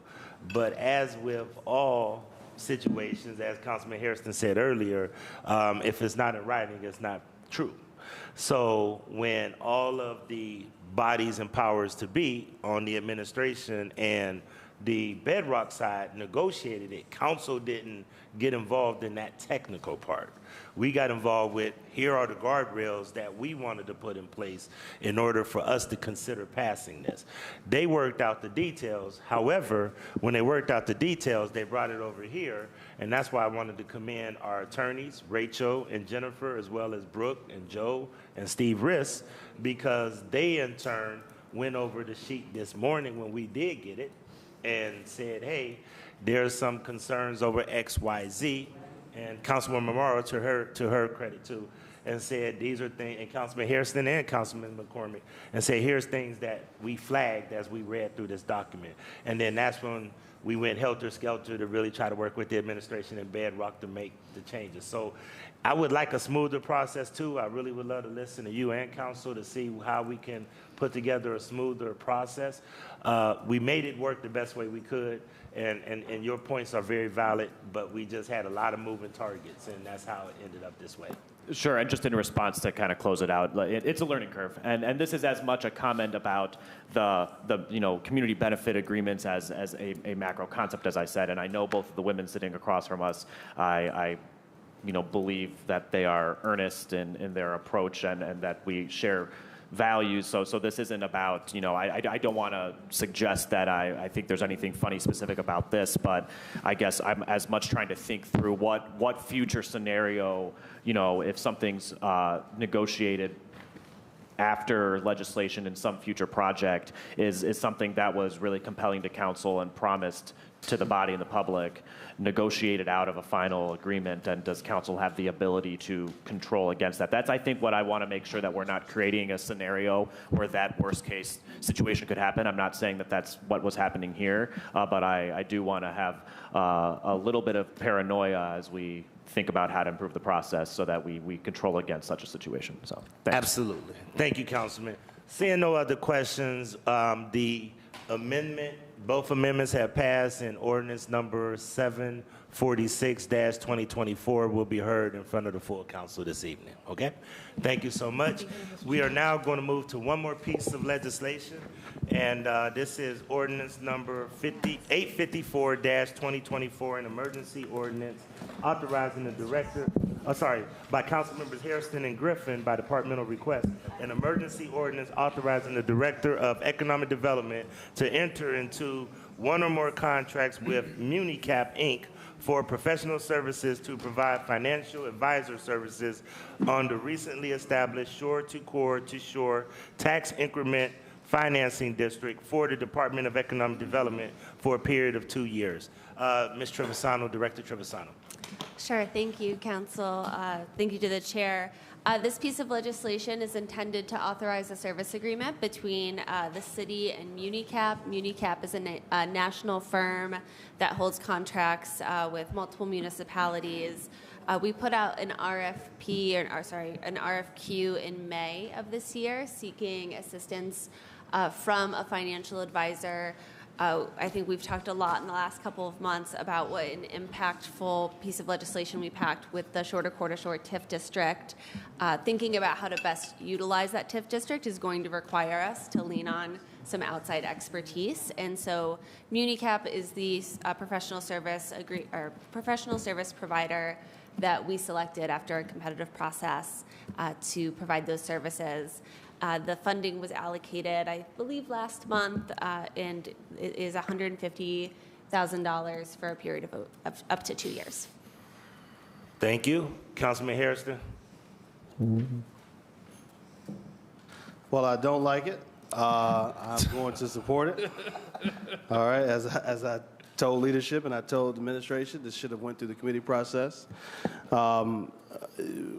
There was concerns at the last meeting we had about that. We're really vetting this process because we're choosing somebody who's going to do some very high-level work for us, right? There's something that should not be rushed. And I understand that the second group who did respond to the RFP actually works for the developer, right? So you only have these two options. And muni cap is the option, the second option that applied, that who's not working for the developer within the project that we are looking to support. So because of those reasons, Mr. Chair, I did look through the muni cap responses, and my only suggestion would be is that we have some sort of reporting requirement and some sort of check-ins with this body as it relates to the work that they are doing on behalf of the City of Cleveland regarding TIF and bonding capacity work. So are you proffering an amendment, Councilman? Yeah, and I can work, because it'll be intro and passage, I can work on that quickly. Do we need to do that here? Okay. So I'm not sure. Do we have to do that now? What's the amendment? He wants to have like a check-in. Okay. It's probably best to do it now. I mean, I've learned that when you go to the floor and try to do it when you push things to the floor, it's always a big I just don't have that, because this is just now happening. I just don't have the exact language. But, we can put our heads together now, some sort of reporting requirements, some check-ins with this body so that we are aware of the work that is going on with the consultant, and that we're not just in the blind with the work they're doing regarding the model bonding, modeling and the TIF capacity of work. Okay, so the modeling and TIF capacity work is extra, but what I was thinking about is, don't we have language that we can use where we actually request regular check-ins for other pieces of legislation? I believe and we so. could just add the end on about the specifics that Councilman Harrison is talking about with the modeling and all of those things like that. Is it a way to do that?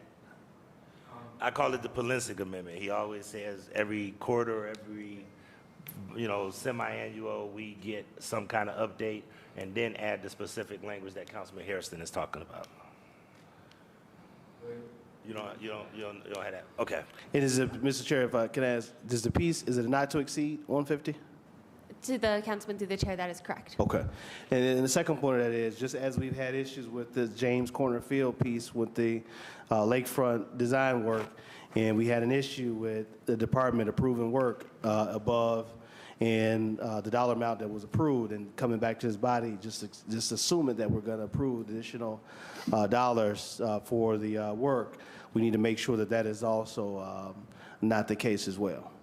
So whatever, we can find a piece that we added to that ordinance as well to ensure that, they are not just adding additional work or additional services without coming to this body for approval.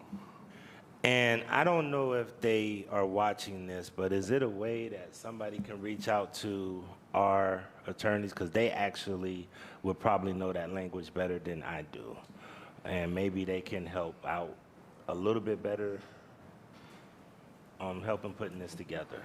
To the chair, are you requesting quarterly reports as to afford for TIF modeling and added legislation for any services beyond? Councilman Harrison, I think that's what your question. I didn't know if you meant That's quarter. fine. Yeah, we quarter or semi. Yeah, I mean, we could do, I don't know, quarterlies, that should be fine. Quarterly reports from the administration regarding the work done by Muni Cap, and to for that no additional services or services be rendered in excess of the $150,000 without council approval. You got that, attorney? And it would be the director of finance providing those reports?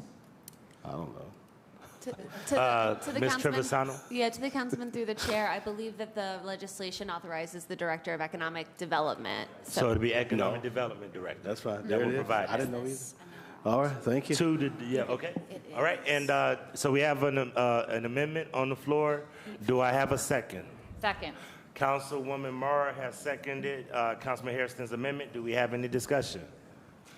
Hearing no discussion, seeing no hands, we will move to the vote. All in favor say aye. Aye. Any opposed? The ayes have it. Thank you. The amendment carries. Therefore, seeing no other questions, ordinance number 854-2024 stands approved. I do want to give Councilwoman House, if you could, an opportunity. Somehow, I didn't see her hand or whatever, but I want to make sure she gets an opportunity. She had a question about the last piece of legislation.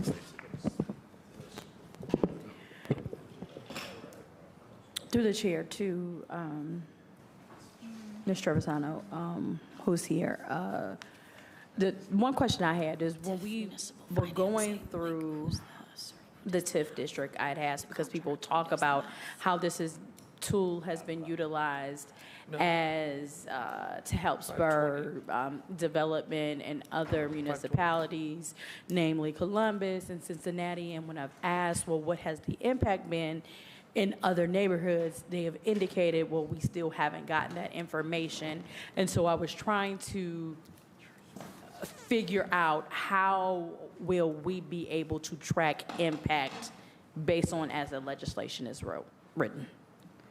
Ms. Trevisano? Yeah, to the councilwoman through the chair, I think it's an excellent question, and I know we've had a lot of conversations about this where we can see some correlation, but not necessarily causation, right? Where we can see the cities that have these TIF districts are, growing in population, growing in median income, but we can't always do the causation work of it.